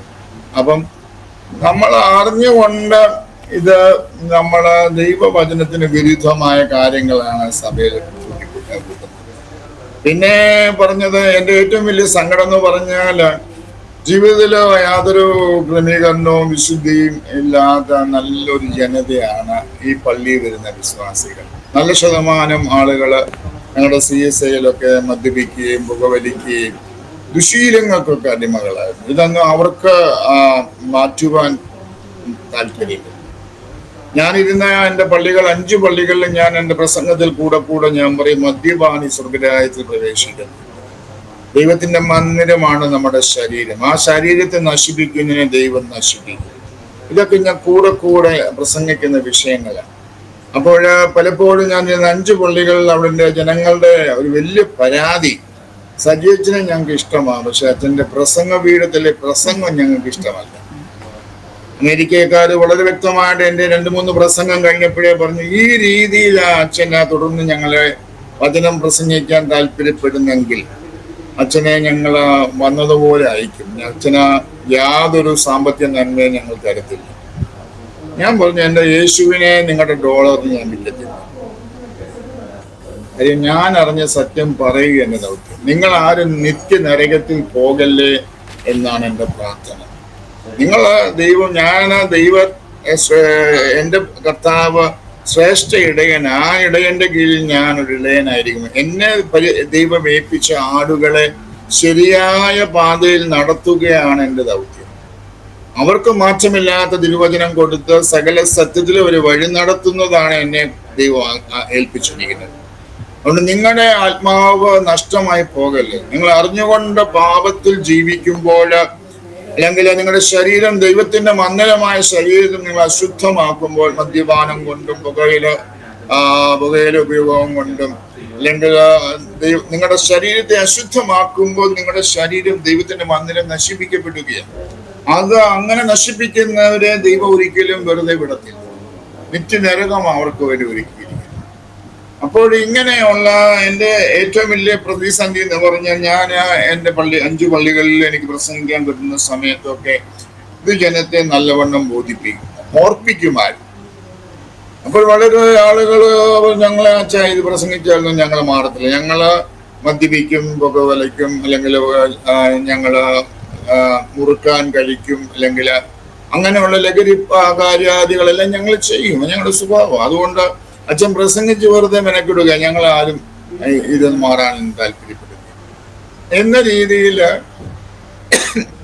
അപ്പോൾ എന്നെ സംബന്ധിച്ച് 15 വർഷം ഞാൻ അച്ഛനായിരുന്നത് വല്ലാത്ത സമാധാനത്തോടെ എനിക്ക് രാത്രി ഉറങ്ങാൻ പറ്റിയിട്ടില്ല. കാര്യം ഞാൻ വെറുതെ ഈ ജീവന്റെ വചനം വെറുതെ ഇത് സ്വീകരിക്കാൻ താല്പര്യം ഇല്ലാത്തൊരു വലിയ ജനതയാണ് നല്ല ശതമാനം. ഒരു മൈനോറിറ്റി ഉണ്ട്, അവര് പറയാം ഇതെങ്ങനെയാന്നൊക്കെ രീതിയിൽ. അല്ലാതെ സഭയ്ക്കകത്ത് ദൈവത്തിന്റെ വചനം അനുസരിക്കുന്ന ആളുകൾ തുലോം വളരെ കുറവായിട്ടുള്ളതാണ്. പരമാർത്ഥമായി പറഞ്ഞാൽ ഈ പെന്തിക്കോസ്ത് വന്നിട്ട് ഇപ്പൊ 17 വർഷമായി. ഞാൻ കൃപയാല ഇന്ത്യ മുഴുവനും പല അവസരങ്ങളിൽ പോയിട്ടുണ്ട്. പല ഇടവേദികളിൽ യേശുവിനെ പ്രസംഗിച്ചിട്ടുണ്ട്. നല്ല ശതമാനം വിശ്വാസികൾക്കൊന്നും ആഴമായ മാറ്റങ്ങളൊന്നുമില്ല. അവര് രക്ഷിക്കപ്പെട്ടെന്ന് പറയുന്നു, അവര് കുറച്ച് അന്യഭാഷയൊക്കെ പറയും. ജീവിതത്തിൽ മാറ്റങ്ങൾ, ഒരു വിശുദ്ധ ജീവിതം നയിക്കുവാനുള്ള കൊതിയുള്ള വളരെ വിരളമായ ആളുകളാണ് ഞാൻ ഈ 17 വർഷവും കണ്ടത്. എല്ലാ സഭകളിലും കുറച്ചു പേര് കാണും പരമാർത്ഥമായ നല്ല ജീവിതം നയിക്കാൻ ആഗ്രഹിക്കുന്ന, ദൈവവചനം അനുസരിച്ച് ജീവിക്കുന്നവര് വരും കയ്യിൽ എണ്ണാവുന്ന ചെറിയൊരു കൂട്ടം. അവര് പഠിച്ച അന്യഭാഷ പറയും, അല്ലാതെ അവര് ദൈവത്തിൽ നിന്ന് പ്രാപിച്ചതാണെന്ന് എനിക്ക് സംശയമാണ്. കാര്യം ദൈവത്തിന്റെ ആത്മാവ് അവരുടെ മേൽ വന്നതെങ്കിൽ അതിന്റെ മാറ്റങ്ങൾ അവരുടെ സ്വഭാവത്തിലും പ്രവൃത്തിയിലും ഒക്കെ വരും. യേശുവിന്റെ ആത്മാവ് ഒരുവനെ നയിക്കുന്നെങ്കിൽ പരിശുദ്ധാത്മാവിനെ വ്യക്തമായിട്ട് വഴി നടത്തുന്നു. പാപത്തെക്കുറിച്ചും നീതിയെക്കുറിച്ചും ന്യായവിധിയെക്കുറിച്ചും ബോധ്യം ധരിച്ചുന്ന പരിശുദ്ധാത്മാവിനെയാണ് യേശുവിന്റെ ആത്മാവ് ഒരുവനിൽ പകരുന്നത്. അപ്പൊ ക്രിസ്തുവിനോട് അനുരൂപപ്പെടുത്തുകയാണ് ഓരോ വിശ്വാസിയെ കുറിച്ച് ദൈവത്തിന്റെ താല്പര്യം. നമ്മൾ ഓരോരുത്തരും യേശുവിനെ പോലെ ആകാൻ, യേശുവിന്റെ ദിവ്യ സ്വഭാവത്തോട് അനുരൂപപ്പെടുക, ഇതൊക്കെയാണ് ദൈവം നമ്മളെ കുറിച്ച് ആഗ്രഹിക്കുന്നത്. രക്ഷിക്കപ്പെടുക, എല്ലാവരും പറയും ഞാൻ രക്ഷിക്കപ്പെട്ടു, ഇന്ന വർഷം രക്ഷിക്കപ്പെട്ടു, ഞാൻ ഇന്ന വർഷം സ്നാനപ്പെട്ടു, ഞാൻ അഭിഷേകം പ്രാപിച്ചു എന്നൊക്കെ പറയുന്ന സാക്ഷിവാചകങ്ങൾ. പക്ഷെ അതിന്റെ യാതൊരു പ്രയോജനവും പ്രവൃത്തിയും അവരിൽ വെളിപ്പെടുന്നില്ലെന്നുള്ള സങ്കടകരമായ ഒരു വാർത്തയാണ്. ഞാൻ ഇപ്പോഴും എൻ്റെ രീതി അനുസരിച്ച് ഞാൻ പരമാർത്ഥമായിട്ട് ദൈവവചനം പറയുമ്പോൾ എനിക്ക് മിക്കവാറും 90% ഇടങ്ങളിലും ഒരൊറ്റ വേദി എനിക്ക് കിട്ടുന്നത്. രണ്ടാമതന്നെ ആരും വിളിക്കാറില്ല. ഞാൻ വേദി തേടി പോയി പ്രസംഗിച്ച ആളുകളെ സുഖിപ്പിച്ച് വേദിക്ക് വേണ്ടി പോകുന്ന ആളല്ല. ഞാൻ അറിഞ്ഞ സത്യം അത് ജീവിതത്തിൽ പരമാർത്ഥമായിട്ട് അനുഷ്ഠിക്കാനും അത് പ്രസംഗിക്കുകയും ചെയ്യുകയും എൻ്റെ ദൗത്യം. ഇപ്പൊ നീതിമാൻ പ്രയാസനെ രക്ഷ പ്രാപിക്കുമ്പോൾ അഭക്തന്റെ അവസ്ഥ എങ്ങനെ ആയിരിക്കും? ഞാൻ മനസ്സിലാക്കുന്നു, ന്യായവിധി ദൈവഗ്രഹത്തിൽ ആരംഭിക്കും. ഭക്തന്റെ അവസ്ഥ എങ്ങനെ ആയിരിക്കും? ഇപ്പോൾ നമ്മൾ വേദപുസ്തകം പഠിക്കും. പഴയ നിയമത്തിൽ 6 ലക്ഷം ചില്ലുവാനം ആൾക്കാരുമായിട്ട് യാത്ര തുടർന്ന് 40 സംവത്സരം മോശ തന്റെ ഈ ജനത്തെ കൊണ്ടു നടന്നിട്ട് വാഗ്ദത്ത നാടിൽ എത്തിയത് എത്ര പേരാ? കേവലം 2 പേരാ കയറിയത്. യോശുവയും കാലേബും മാത്രമേ വാഗ്ദത്ത നാടിൽ എത്തി. അതാണ് പുസ്തകം നമ്മളെ പഠിപ്പിക്കുന്നത്. അങ്ങനെയാണ് പിന്നെ നിവാസം പോലെ ജീവിച്ചു കഴിഞ്ഞാൽ നമുക്ക് സ്വർഗത്തിൽ പോകാൻ പറ്റുമോ? നിത്യതയിൽ അടുക്കാൻ പറ്റത്തില്ല. ഇപ്പോൾ ഞാൻ ഇത് പ്രസംഗിക്കാനാണ് ദൈവം എന്നെ വിളിച്ചേക്കുന്നത്. വിശുദ്ധിയുടെയും വേർപാടിന്റെയും ദൂത് പറയാനാണ് ദൈവം എന്നെ വിളിച്ചത്. അത് ധൈര്യത്തോടെ ഞാൻ പറയുന്നു. വേദികൾ വളരെ ചുരുക്കമാണ്. എന്നെ താല്പര്യപ്പെടുന്ന ചില ചർച്ചുകളുണ്ട്, അവരെന്നെ വിളിക്കും. അവിടെ പോയി എനിക്ക് സ്വാഗതമാണ്. അങ്ങനെയുള്ള ചർച്ചുകളും ദൈവദാസന്മാരും കേരളത്തിന്റെ പല ഭാഗങ്ങളിലുണ്ട്. അങ്ങനെയുള്ള ഇടങ്ങളിലൊക്കെ ഞാൻ ഇടയ്ക്കിടയ്ക്ക് പോകും. അവിടെ എനിക്ക് ക്ഷണമുണ്ട്. ഞാൻ ഇന്ന് നാളെ വരുവാന്ന് പറഞ്ഞാൽ എനിക്ക് അവിടെ പോയി യേശുവിനെ പ്രസംഗിക്കാനുള്ള വേദികളുണ്ട്. ഞാൻ പറഞ്ഞു വന്നതിന്റെ സാരം, അല്ലാതെ 90% ഇടങ്ങളിലും രണ്ടാമതെന്നെ ഒരു വേദി തരത്തില്ല. കാര്യം ഈ സത്യം ഹൃദയപൂർവ്വം സംസാരിക്കുമ്പോൾ, ഈ വചനം സത്യമായിട്ട് പഠിപ്പിക്കുമ്പോൾ അത് കേൾക്കുവാൻ താല്പര്യമുള്ള ഒരു ജനമല്ല നമ്മുടെ ജനം.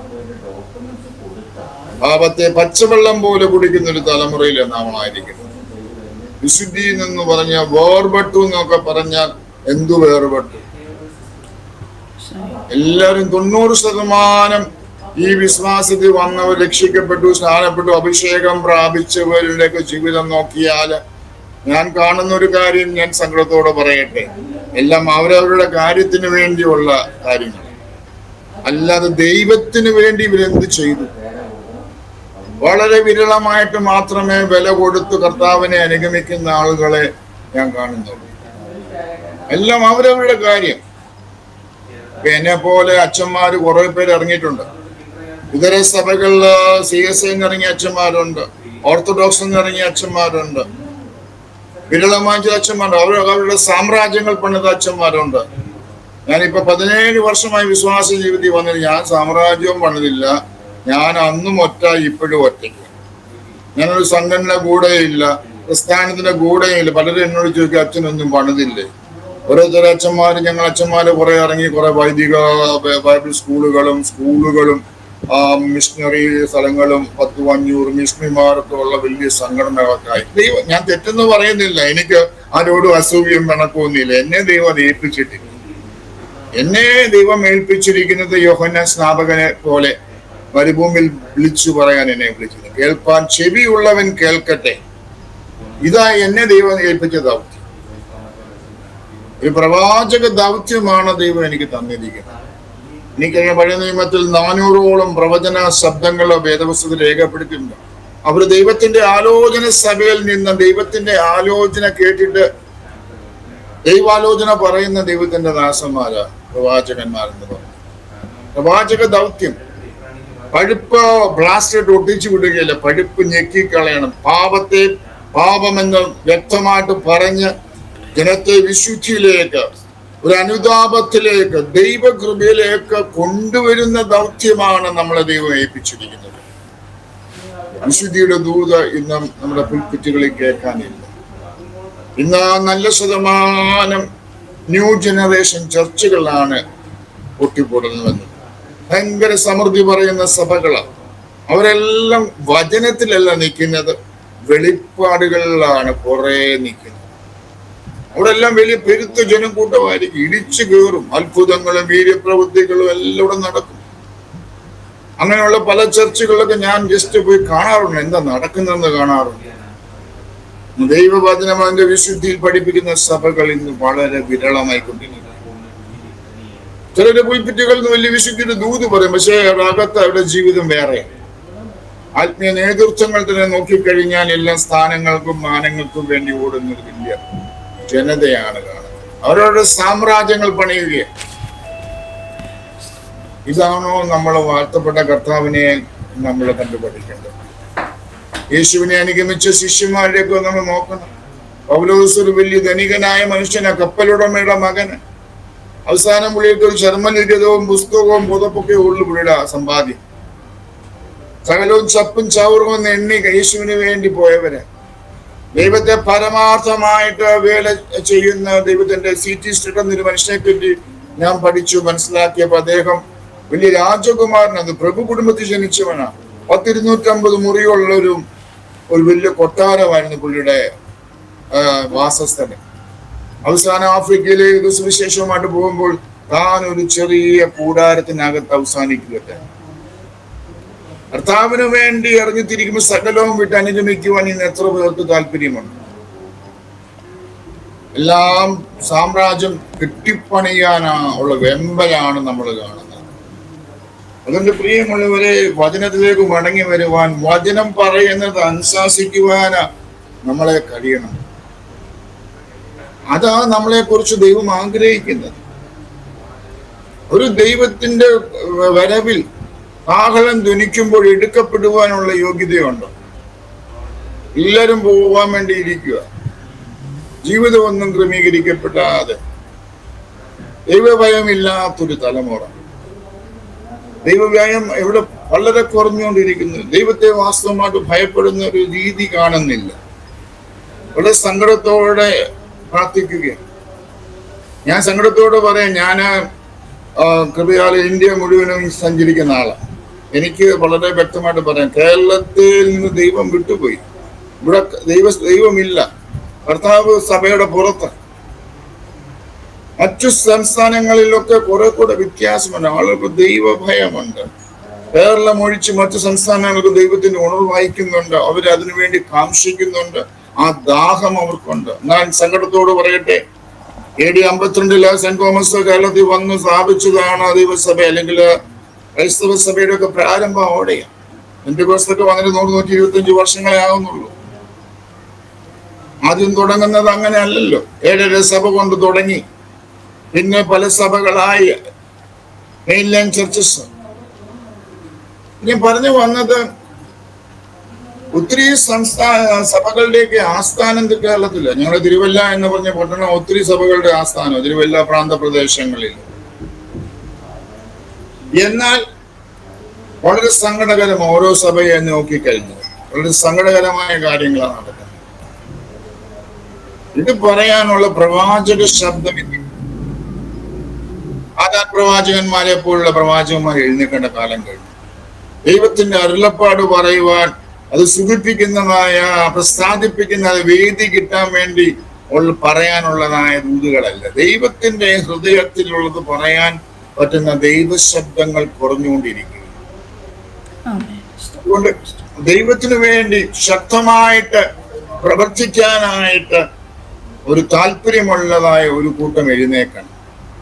ഞാൻ ഭക്തന്മാരില്ലെന്ന് ഞാൻ തീർത്തു പറയല്ല. അവിടെ വിശുദ്ധന്മാരുണ്ട്, പ്രാർത്ഥിക്കുന്ന വിശുദ്ധന്മാർ, ജീവിക്കുന്ന വിശുദ്ധന്മാരൊക്കെ ഉണ്ട്, ഇല്ലെന്നല്ല പറയുന്നത്. എന്നാൽ അതിന്റെ സംഖ്യ വളരെ കുറഞ്ഞു, വളരെ വിരളമായിട്ട് അവിടെ ഇവിടങ്ങളിലൊക്കെ ഒരു ശേഷിപ്പ് അവിടെ ഇവിടങ്ങളൊക്കെ ഉണ്ട്. ഞാൻ അവരെയൊക്കെ കാണാൻ ശ്രമിക്കും, അവരുടെ കൂടെ ഒക്കെ പോയി ഇന്ന് സമയം ചെലവഴിക്കാനും. ദൈവവചന പ്രകാരം ആത്മാവിന്റെ നിയന്ത്രണത്തിൽ ജീവിക്കുന്ന വിശുദ്ധന്മാരോടൊക്കെ കൂട്ടായ്മ ആചരിക്കാൻ ഞാൻ ശ്രമിക്കാറുണ്ട്. എന്നാൽ അതിന്റെ പറഞ്ഞതിന്റെ സങ്കടം, ഇത് വളരെ സങ്കടത്തോട് പറഞ്ഞ കാര്യങ്ങളാണ്. 17 വർഷമായി ഞാൻ വിശ്വാസ ജീവിതത്തിലായിട്ട്.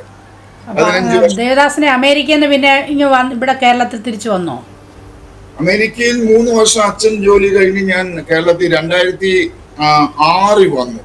2006 വന്നിട്ടാണ് ഞാൻ കുപ്പായൊക്കെ ഊരി വേർപാട് സത്യത്തിലേക്ക് വന്നത്. ഞാൻ ആദ്യം എന്നെ അസംബ്ലീസ് ഓഫ് ഗോഡ് സമൂഹത്തിന്റെ കൺവെൻഷനിൽ വെച്ച് എന്നെ അവർ പരിചയപ്പെടുത്തി. അതിന്റെ നേതാക്കന്മാര് PJ ഷാമലും അവരും എല്ലാം പരിചയപ്പെടുത്തി. ആദ്യത്തെ 5 വർഷങ്ങൾ ദൈവം എനിക്ക് നല്ല വേദികൾ, കൺവെൻഷൻ വേദികളൊക്കെ ഒരുക്കി. കേരളം മുഴുവനും എനിക്ക് പ്രസംഗിക്കാനുള്ള വേദികൾ ഒരുക്കിയിട്ടാണ്. 5 വർഷം എനിക്ക് നല്ല തിരക്കായിരുന്നു. മാസത്തിൽ ഒരു 10-20 ദിവസം ഞാൻ കൺവെൻഷനുകളിലൊക്കെ ഓരോ സ്ഥലങ്ങളിൽ പ്രസംഗിച്ചുകൊണ്ട് ഇങ്ങനെ യാത്ര ചെയ്തുകൊണ്ടിരുന്നു. പിന്നെ ഞാൻ എൻ്റെ ഫോക്കസ് മാറ്റി, കൺവെൻഷൻ വേദികൾ മാറി വടക്കേ ഇന്ത്യയിലെ സുവിശേഷം എത്താത്ത മിഷൻ ഫീൽഡുകളിലേക്കൊക്കെ കൂടുതൽ സമയം പോകാൻ തുടങ്ങി. ഒരു 15 വർഷം ഞാൻ അങ്ങനെയുള്ള കാര്യങ്ങൾക്ക്, എനിക്ക് കൃപയാൽ ഇന്ത്യയുടെ വിവിധ ഭാഗങ്ങളിൽ പ്രവർത്തിക്കുന്ന വിശുദ്ധന്മാരുമായിട്ട്, മിഷണറി നേതൃത്വത്തിലുള്ളവരുമായിട്ട് പരിചയങ്ങളുണ്ട്. അവിടെ ഫീൽഡുകളിൽ പോയി അവിടെ വേലയിലൊക്കെ പങ്കെടുക്കുകയൊക്കെ ചെയ്യും. അങ്ങനെ ദൈവകൃപയാൽ 2 വർഷത്തോളം ഞാൻ ഡൽഹിയിൽ ഒരു പ്രാർത്ഥനയിൽ ഇരുന്നു. ഇന്ത്യക്ക് വേണ്ടി പ്രാർത്ഥിക്കുന്ന ഒരു പ്രാർത്ഥന ഉണ്ടായിരുന്നു. അത് ഓൾട്ടർ എന്ന് പറഞ്ഞ് ഞങ്ങൾ തുടങ്ങി. അത് 2 വർഷത്തോളം അനേക പ്രാർത്ഥിക്കുന്നവർ വന്ന് നിരന്തരം പ്രാർത്ഥന നടന്നുകൊണ്ടിരുന്നു. 2 മാസത്തോളം പഞ്ചാബിന്റെ ഒരു ഭാഗത്തിരുന്ന് കുറെ പ്രാർത്ഥിച്ചു. അങ്ങനെ ഇന്ത്യയുടെ വിവിധ ഭാഗങ്ങളിൽ പോയി പ്രാർത്ഥനയിൽ സമയം ചെലവഴിക്കാൻ ദൈവമിടയാക്കി. ഇപ്പോഴും എൻ്റെ കൂടുതൽ ടൈം ഞാൻ അങ്ങനെയുള്ള പ്രയറിനാണ് ഞാൻ കൂടുതൽ സമയം എടുക്കുന്നത്. കാര്യം ദൈവസന്നിധിയിൽ ഇരുന്ന് പ്രാർത്ഥിക്കുക, ഇടിവിൽ നിന്ന് കരയുക എന്നുള്ള ദൗത്യമാണ് ദൈവം ഏൽപ്പിച്ചേക്കുന്നത്. കാര്യം പ്രാർത്ഥന വലിയ കാര്യങ്ങൾ ചെയ്യും. പ്രാർത്ഥിക്കുന്നവര്, ഞാൻ ദൈവം അനുവദിച്ചാൽ ഇന്ന് രാത്രിയിൽ ഈ കഴിഞ്ഞ് എനിക്ക് റാന്നി വരെ പോകണം ഒരു പ്രാർത്ഥനയിൽ പങ്കെടുക്കാൻ. 2 മണിക്കൂർ അവിടെ കുറച്ച് പേര് പ്രാർത്ഥന ഇരിക്കുന്നുണ്ട്. ആ പ്രാർത്ഥനയിൽ എനിക്ക് പങ്കെടുക്കാം. അപ്പൊ ഞാൻ പറഞ്ഞ എല്ലാ ചൊവ്വാഴ്ചകളിലും വെള്ളിയാഴ്ചകളിലും അങ്ങനെ പ്രാർത്ഥനകൾ നടക്കുന്നുണ്ട്. ശനിയാഴ്ച ഒരു കൂട്ടം ദൈവദാസന്മാര് തിരുവല്ലയില് പ്രാർത്ഥിക്കാനിരിക്കുന്നുണ്ട്. 2-3 മണിക്കൂർ ഞങ്ങൾ പ്രാർത്ഥനയിൽ ഇരിക്കും. അങ്ങനെ അവിടെ ഇവിടങ്ങളിൽ പ്രാർത്ഥിക്കുന്ന കൂട്ടങ്ങളുണ്ട്. അവരുടെ കൂടെ പോയി പ്രാർത്ഥിക്കുകയും. കാര്യം ദൈവരാജ്യത്തിന്റെ കെട്ടുപണിയില് വളരെ ഉത്സാഹം നമുക്ക് വേണം. കാരണം ഒരാത്മാവിന്റെ വില സർവ്വലോകത്തെക്കാളും വിലയേറിയതായത് കൊണ്ട് ആത്മാക്കള് ദൈവത്തെ അറിയാൻ കഴിയണം. എന്നെ സംബന്ധിച്ച് ഞാൻ പരസ്യയോഗങ്ങളിലൊക്കെ പോയി പങ്കെടുക്കുന്ന ആളാണ്. ഗുരുക്കളിൽ നിന്ന് യേശുവിനെ പ്രസംഗിക്കുന്ന ആളാണ്. കിട്ടുന്ന അവസരങ്ങളെ എങ്ങനെയും യേശുവിനെ പ്രസംഗിക്കണമെന്ന് ചിന്തിച്ച് നടക്കുക. ദൈവം എനിക്ക് ആയുസ് നീട്ടി തന്നു. 59 വയസ്സിൽ 2 കാലുമായിട്ട് നടന്നു. ഇപ്പൊ എനിക്ക് 1.5 കാലേ ഉള്ളൂ. 8 കാലുമായിട്ടാണ് ഞാൻ നടക്കുന്നത്. നോർത്തിന്റെ വിവിധ ഭാഗങ്ങളിൽ ഉത്തരാഖണ്ഡിലൊക്കെ പോയെന്ന് പറഞ്ഞായിരുന്നല്ലോ ഒരു പ്രാവശ്യം. ഉത്തരാഖണ്ഡില് ഒക്കെ വളരെ പ്രതിസന്ധിയുള്ള സ്ഥലങ്ങളില് അവിടെ എയർഫോഴ്സിൽ ഉണ്ടായിരുന്ന ഒരു സഹോദരന് ഏർലി റിട്ടയർമെന്റ് എടുത്ത് മിഷണറി ആയിട്ട് ഉത്തരാഖണ്ഡിന്റെ ഭാഗത്തിൽ പോയി വളരെ തീവ്രമായി പ്രാർത്ഥിക്കുന്ന വളരെ ആത്മഭാരമുള്ള ഒരു സഹോദരന്. അദ്ദേഹത്തിന്റെ പ്രവർത്തനത്തിൽ ചില വർഷങ്ങൾക്കുള്ളിൽ അനേക സഭകൾ ദൈവോടെ സ്ഥാപിച്ചു. ടെഗ്രിഘട്ട് എന്ന സ്ഥലമുണ്ട്. അത് ഉത്തരാഖണ്ഡിൽ നിന്ന് 3-4 മണിക്കൂർ ഡ്രൈവ് ചെയ്ത് പോയിട്ട് 5 മണിക്കൂർ നടന്നു പോകേണ്ട പാത. അവിടുന്ന് പിന്നെ ഒരു സമയം കഴിഞ്ഞ കഴുതപ്പുറത്ത് കയറിയിരുന്ന അതിന്റെ മലകളുടെ മേളിൽ അനേകര് താമസിക്കുന്നുണ്ട്.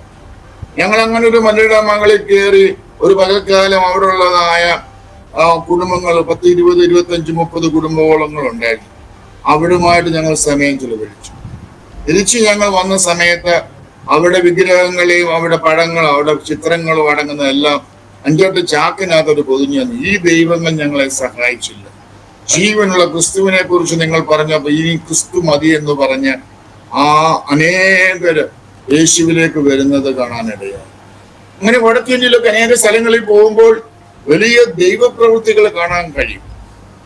ഞങ്ങൾ ടീമായിട്ട് അങ്ങനെ പോകും. 4-5 പേരടങ്ങുന്ന ടീമിൽ ഞങ്ങൾ പോയി പ്രവർത്തിക്കുമ്പോൾ യേശുവിനെ പ്രസംഗിക്കുമ്പോൾ ആ പ്രസംഗമൊക്കെ അനേകരെ തൊടുകയാണ്. അത്ഭുതങ്ങളും വീരപ്രവൃത്തികളും മിറക്കിൾസും ഒക്കെ അവിടെ നടക്കും. അപ്പോൾ ഈ ദൈവത്തിലേക്ക് അവർ വരും. അവരെ ആരാധിച്ച ദൈവങ്ങൾ അവരെ സഹായിച്ചു. വില കൊടുത്തേ ദൈവവേല ചെയ്യാൻ പറ്റത്തുള്ളൂ. ഞാൻ വടക്കേന്ത്യയിൽ പോയി കഴിഞ്ഞാൽ തട്ടുകീടുമായിട്ടേ വരത്തുള്ളൂ. ചിലപ്പോൾ 2 മാസം 3 മാസം കിടക്കും. ചിലപ്പോൾ 2 വർഷം ഞാൻ കട്ടിലേന്ന് പൊങ്ങത്തില്ല. വില കൊടുത്തേ സുവിശേഷ വില ചെയ്യാൻ പറ്റത്തുള്ളൂ. കാല് വയ്യാതായതെന്ന് പറഞ്ഞാട്ട് കാല് വയ്യാതായത് 2022 നവംബറിൽ ഞങ്ങള് ഓൾ ഇന്ത്യ പ്രേയറിന് 4 പേരടങ്ങുന്ന സംഘം ഞങ്ങള് പോയി. ഇന്ത്യയിൽ 28 സംസ്ഥാനങ്ങളിൽ 8 ടെറിട്ടറികളും പോകാനായിട്ട് ഉള്ള കൊതിയിലാണ് പോകുന്നത്. പലരായ സ്ഥലങ്ങളിൽ നമുക്ക് വാഹനം ഓടിച്ചു പോകാൻ പറ്റത്തില്ല. ആൻഡമാൻ നിക്കോബാർ ഐലൻഡിൽ പോകണമെങ്കിൽ ഒന്നെങ്കിൽ കപ്പലിൽ പോകണമല്ലോ പ്ലെയിനിൽ പോകണം. അങ്ങനെ ചില സ്ഥലങ്ങളിൽ പോകാൻ കഴിയത്തില്ല. കാരണം വാഹനം എത്തത്തില്ല. കശ്മീരിന്റെ ഒരു ഭാഗം വരെ ഞങ്ങൾക്ക് പോകാൻ പറ്റുള്ളൂ. കശ്മീർ മുഴുവൻ കയറാൻ പറ്റിയത് മഞ്ഞുമലകൾ മഞ്ഞു വീണ് കിടക്കുന്ന സമയം. ലഡാക്കിന്റെ ഒരു ഭാഗം വരെയൊക്കെ ഞങ്ങൾക്ക് പോകാൻ പറ്റി. അങ്ങനെ അരുണാചലിൽ വെച്ച് പോകുമ്പോൾ എൻ്റെ കാലിൽ ആണി കയറുന്നതും അത് സെപ്റ്റിക് ആവുന്നതും എൻ്റെ കാല് മുറിച്ചു മാറ്റേണ്ട അവസ്ഥയിലേക്ക് വന്നത്. അപ്പൊ സുവിശേഷ വേലയ്ക്ക് വേണ്ടി പോകുമ്പോൾ ചിലപ്പം അതിൻ്റെതായ പ്രതിസന്ധികളുണ്ട്. അത് സഹിക്കാനും അത് എന്ത് ജീവനും പോലും കളയാൻ നമ്മൾ റെഡിയായിട്ട് ആയിരിക്കണം പോകേണ്ടത്. കാര്യം നമ്മള് കർത്താവിന് വേണ്ടിയുള്ള സ്നേഹത്തില് എന്തു വന്നാലും സന്തോഷത്തോടെ പുഞ്ചിരിയോടെ ഒക്കെ അതിനെ അതിജീവിക്കാനായിട്ട് കഴിയണം. ഞാൻ എങ്ങനെ യാത്ര ചെയ്യുമ്പോൾ എനിക്ക് ആപത്തുകളുണ്ട്, എൻ്റെ വാഹനത്തിന് കേടുപാടുകൾ വരും, ആക്സിഡൻസ് വരും, ഇതെല്ലാം കൂടെ കൂടെ ഉണ്ടാകുന്ന സംഭവങ്ങൾ. അതിന് പലർക്കും പല രീതി വ്യാഖ്യാനങ്ങൾക്ക് അവർക്ക് പറയുന്നുണ്ട്. അതൊന്നും ഞാൻ ബോധന ചെയ്യുന്നില്ല. എനിക്ക് തന്ന ആയുസ്, ഇപ്പൊ ഞാൻ 2022 എന്റെ കാല് മുറിച്ചു മാറ്റുന്ന സമയത്തിന് ശരീരം മുഴുവൻ ഇൻഫെക്റ്റഡ് ആയിട്ട് 2 ഹാർട്ട് അറ്റാക്കിലൂടെ ഞാൻ കടന്നുപോയി. എന്റെ ലങ്സ് എല്ലാം ഫ്ലൂയിഡ് കൊണ്ട് നിറഞ്ഞു. എന്റെ ഹാർട്ട് ബീറ്റെല്ലാം 40-46 പേരെ കാണും. ഡോക്ടേഴ്സ് വിധി കൽപ്പിച്ചു, രക്ഷപ്പെടത്തില്ല, മരിച്ചു പോകും. എന്റെ വൈഫിനോടും കുഞ്ഞുങ്ങളോടും പറഞ്ഞു രക്ഷപ്പെടത്തില്ല. അവിടുന്ന് കർത്താവിന്റെ കൃപയിൽ എനിക്ക് ആയുസ് നീട്ടി തന്നു. ഇനി എന്റെ പ്രാർത്ഥനയും കൊതിയും ഈ ദൈവത്തിന് വേണ്ടി മാക്സിമം ഓടുക എന്നുള്ളതാണ്. എൻ്റെ സെക്കൻഡ് ലൈഫാണ് കർത്താവ് എനിക്ക് തന്നേക്കുന്നത്. അപ്പൊ എൻ്റെ ജീവിതത്തിൽ ഞാൻ യേശുവിന് വേണ്ടി എനിക്ക് പോകാൻ പറ്റുന്നിടത്തോളം പോകാനും ഓടുവാനും ഒക്കെ കൊതിയാണ്. എന്റെ സ്വപ്നം എന്ന് പറഞ്ഞാൽ എന്റെ ഭാരതം, 143 കോടി ജനം വസിക്കുന്ന ഭാരതം എന്റെ സ്വപ്നം. എനിക്ക് ഗൾഫിലും പോകണ്ട, അമേരിക്കയിലും പോകണ്ട, യൂറോപ്യൻ രാജ്യത്തും പോകണ്ട, അതൊന്നും എന്റെ പദ്ധതിക്കകത്തുള്ളതല്ല. എന്നെ സംബന്ധിച്ചു എന്റെ ഭാരതത്തിൽ എവിടെ പോകാൻ ചാൻസ് കിട്ടിയാലും പോകണമെന്ന് ആഗ്രഹിക്കുന്നതാണ്. അതുകൊണ്ട് ഞാൻ കർത്താവിന് വേണ്ടി ഓടുകയാണ്. 1.5 കാല് വെച്ച് ദൈവകൃപയിൽ എനിക്കൊരു ഓട്ടോമാറ്റിക് കാറുണ്ട്. അത് വെച്ച് എനിക്ക് കേരളം മുഴുവനും ഞാൻ മിക്കവാറും പോകുന്നുണ്ട്. എന്റെ സ്നേഹിതന്മാര് പലയിടത്തും ചർച്ചുകളൊക്കെ ഉള്ള സ്ഥലങ്ങളിൽ ഞാൻ പോകും. പാലക്കാടും തൃശ്ശൂരും തിരുവനന്തപുരത്തും പാറശാലയിലും എല്ലാം ഞാൻ പോകുന്നുണ്ട്. എന്നെ കൊണ്ടാകുന്ന രീതിയിൽ പോയി അവരോട് കൂട്ടായ്മ ആചരിക്കാൻ പോകുന്നുണ്ട്. വെറുതെ ഇരിക്കാൻ ആഗ്രഹിക്കുന്നില്ല. സുവിശേഷത്തിന് വേണ്ടി എന്നെ കൊണ്ടാകുന്ന രീതിയിൽ മാക്സിമം കർത്താവിന് വേണ്ടി ഓടുവാനായിട്ട് ഞാൻ ശ്രമിക്കുകയാണ്. കാര്യം ഒരാഴ്ച ദൈവം നമുക്ക് തന്നിട്ടുണ്ട്. ആയുസിൽ മാക്സിമമായിട്ട് കർത്താവിന് വേണ്ടി എന്ത് ചെയ്യാൻ പറ്റുമെന്നുള്ള ചിന്തയിലാണ്. ഈ ദൈവസ്നേഹത്തെ കുറിച്ച് പറയാൻ അനേക കുടുംബങ്ങളിൽ ഞാൻ സദാ നിരന്തരം പോകുന്ന ഭവനങ്ങളുണ്ട്. അവർക്കൊരു കൂട്ടായ്മ കൊടുക്കാൻ, വചനം പഠിപ്പിച്ചവരെ ഉറപ്പിക്കാൻ, പ്രത്യേകിച്ച് പുതിയ വിശ്വാസത്തിൽ വന്ന കത്തോലിക്ക പശ്ചാത്തലത്തിൽ നിന്നോ ഹൈന്ദവ മാർഗത്തിൽ നിന്ന് വന്ന അങ്ങനെയുള്ള കുറെ ഭവനങ്ങളുണ്ട്. അവരെയൊക്കെ ഫോക്കസ് ചെയ്തുകൊണ്ട് അങ്ങനെയുള്ള ഇടങ്ങളിൽ പോയിക്കൊണ്ടിരിക്കുക. സുവിശേഷം നമ്മളെ കൊണ്ട് ജയിക്കാനായിട്ട് മാക്സിമം ആഗ്രഹിക്കുകയാണ്. ദൈവം തന്നിരിക്കുന്ന ആയുസ് വെറുതെ ഇരിക്കാനല്ല, മാക്സിമം ഓടാനായിട്ട്. ഞങ്ങൾക്കൊരു ടീമുണ്ട്, ശാലേയ മിഷൻ ടീം എന്ന് പറഞ്ഞാൽ. അത് എല്ലാവരും കൂടുതലും പരസ്യങ്ങളിലൊക്കെയാണ് ഞങ്ങൾ മുറ്റത്ത് കൺവെൻഷനൊക്കെ, അങ്ങനെ ചെറിയ കൺവെൻഷനുകൾ നടന്ന് യേശുവിനെ പ്രസംഗിക്കുന്ന ഒരു കൂട്ടം ദൈവദാസന്മാരാണെങ്കിൽ ടീമുണ്ട്. ആ പ്രാർത്ഥനാ ടീമിൽ ഞാൻ ഇടയ്ക്ക് പോയി പരസ്യയോഗങ്ങളിലൊക്കെ പോയി തെരുവിൽ നിന്ന് യേശുവിനെ പ്രസംഗിക്കാനും സാക്ഷിക്കാനും ഞാൻ ശ്രമിക്കുന്നു. എന്നെ സംബന്ധിച്ച് എങ്ങനെയും സുവിശേഷം അറിയിക്കുക എന്നതാണ് നമ്മുടെ ദൗത്യം. നമുക്ക് തന്നിരിക്കുന്ന ആയുസ് ക്ഷണികമായ ആയുസിന്റെ ഉടമകളാണ് നമ്മളെല്ലാം. നമ്മെ രക്ഷിച്ച വീണ്ടെടുത്ത ഈ രക്ഷകനെ കുറിച്ച് പറയാൻ ഈ ജീവന്റെ വചനം നമ്മളെ പരിമേൽപ്പിച്ചിരിക്കുമ്പോൾ ജീവന്റെ വചനം പറഞ്ഞുകൊണ്ട് അനേകരെ സത്യത്തിൽ നടത്താനായിട്ടുള്ള ഒരു കൊതി. അതാണ് എൻ്റെ ഈ നാളുകളിലെ എൻ്റെ ആഗ്രഹവും പ്രാർത്ഥനയും. അതായിട്ട് പ്രാർത്ഥിക്കുന്നു, ഒരുങ്ങിക്കൊണ്ടിരിക്കുന്നു. ദൈവമേ തലമുറയിൽ ഉപയോഗിക്കണമേ എന്നുള്ള പ്രാർത്ഥനയാണ്. ദൈവ രാജ്യത്തിന്റെ കെട്ടുപണിക്ക് എന്നെ കൊണ്ട് നീ ആഗ്രഹിക്കുന്നത് ചെയ്യാനായിട്ട് എന്നെ ഒരു ഉപകരണമായി മാറ്റണമെന്ന് പ്രാർത്ഥിക്കുന്നു. അല്ലാതെ സാമ്രാജ്യം പണിയാനല്ല ഞാൻ ആഗ്രഹിക്കുന്നത്. എന്റെ സാമ്രാജ്യമോ എന്റെ കുഞ്ഞുങ്ങളുടെ സാമ്രാജ്യമോ വിപുലീകരിക്കുന്ന പദ്ധതികളുമായിട്ടൊന്നും ഞാൻ നീങ്ങുന്നില്ല. എന്റെ പ്രിയനെ സ്നേഹിച്ച് പ്രിയന്റെ ഇഷ്ടം ചെയ്യാനായിട്ടാണ് ഞാൻ ആഗ്രഹിക്കുന്നത്. അതുകൊണ്ട് ഞാൻ അധ്വാനിക്കുകയും ഓടുകയും പ്രാർത്ഥിക്കുകയും ചെയ്യുകയാണ്. അതുകൊണ്ട് എന്നെ രക്ഷിച്ച കർത്താവ്, ഈ രക്ഷയുടെ സന്തോഷം നമ്മളാണ് 5ാമത്തെ സുവിശേഷം. 4 സുവിശേഷങ്ങൾ നമ്മൾക്ക് തന്നിട്ടുണ്ട്. 5ാം സുവിശേഷം ഞാനും നിങ്ങളും, നമ്മൾ ഓരോരുത്തരുമാണ്. നമ്മളെ ലോകം കാണുമ്പോൾ നമ്മളോട് പെരുമാറുന്നവര് നമ്മളിലുള്ള ദൈവസ്നേഹം, ദൈവകൃപ തിരിച്ചറിയാം. അത് നമ്മുടെ പ്രസംഗത്തിന്റെ പ്രാഗൽഭ്യത്തിലല്ല, ജീവിതം കൊണ്ട്, സ്വഭാവം കൊണ്ട്. യേശുവിനെ പോലെ ആയി കഴിഞ്ഞാൽ യേശുവിന്റെ സ്വഭാവം നമ്മളിൽ വരാൻ തുടങ്ങും. യേശു സ്നേഹിച്ച പോലെ സ്നേഹിക്കാൻ തുടങ്ങും. യേശു ക്ഷമിച്ചതുപോലെ ക്ഷമിക്കാൻ തുടങ്ങും. കഷ്ടം സഹിക്കാൻ നമുക്കൊരു വരം നമുക്ക് തന്നിരിക്കുക. അപ്പൊ കഷ്ടത എന്തുമായിക്കൊള്ളട്ടെ, പോപ്പുലർ ആകത്തില്ല. നമ്മൾ പരമാർത്ഥമായ ദൈവത്തിന് വേണ്ടി നിന്ന് കഴിഞ്ഞാൽ നമ്മളാരും പോപ്പുലർ ആകത്തില്ല. നമുക്ക് വേണ്ടി സ്റ്റേജിൽ നിന്ന് ഒരുങ്ങി വരത്തില്ല. ഇതൊന്നും എന്നെ സംബന്ധിച്ച് വിഷയമുള്ള കാര്യമല്ല. എന്റെ താല്പര്യം മനുഷ്യനെ പ്രസാദിപ്പിക്കുന്നവരായിട്ട് തീരാനില്ല, ദൈവത്തിന് പ്രസാദകരമായ ഒരു ജീവിതം കഴിപ്പാൻ. നാൾതോറും ക്രൂശെടുത്ത് അനുഗമിക്കുക, അവനെ പോലെ ആകുക. ശിഷ്യന്മാരെ വിളിക്കുമ്പോഴെല്ലാം യേശു എന്താ പറഞ്ഞത്? Come after me, follow me. എന്നെ പോലെ ആകാനാ ശിഷ്യനാകാൻ വിളിക്കുന്നത്. അപ്പം അവനെ യേശുവിനെ പോലെ ആകാൻ നമുക്ക് നമ്മുടെ ഗുരുവിനെ നോക്കിയാൽ അറിയാം. അവന്റെ വചനത്തെ ആഴമായിട്ട് പഠിച്ചാൽ കർത്താവ് എനിക്ക് അപ്പനെ പോലെ ആകണം, യേശുവിനെ പോലെ എനിക്കാകണം, യേശു ചെയ്തതുപോലെയൊക്കെ ചെയ്യണം എന്നൊരു കൊതി നമ്മളിൽ വരും. അതുകൊണ്ട് പ്രിയമുള്ള ദൈവജനമേ, നമ്മൾ ആഴമായിട്ട് ദൈവത്തിന്റെ മകനായി മകളായി തീർന്നു കഴിഞ്ഞാൽ അവന് പ്രസാദകരമായ ഒരു ജീവിതം കഴിക്കണം. അവന്റെ വചനം നമ്മളെ രൂപാന്തരപ്പെടുത്തുവാനായിട്ട് നമ്മളെ തന്നെ പരിപൂർണമായിട്ട് ഏൽപ്പിച്ചു കൊടുക്കണം. പരിശുദ്ധാത്മാവിന് എതിരെ ഉള്ള പാപം ദൈവം ക്ഷമിക്കത്തില്ല. പരിശുദ്ധാത്മാവ് പ്രാപിച്ചു എന്ന് പറഞ്ഞാൽ പരിശുദ്ധാത്മാവിനെ അനുസരിക്കാൻ കഴിയും. പിന്നെ ജഡത്തിന്റെ പിന്നാലെ പോകാൻ പാടില്ല, ലോകത്തിന്റെ പിന്നാലെ പോകാൻ പാടില്ല. ഇടമോഹം, കൺമോഹം, ജീവന പ്രതാപം ദൈവത്തിന് ഇഷ്ടമുള്ള കാര്യമല്ല. ലോകസ്നേഹം ദൈവത്തോട് ശത്രുത്വമാണ്.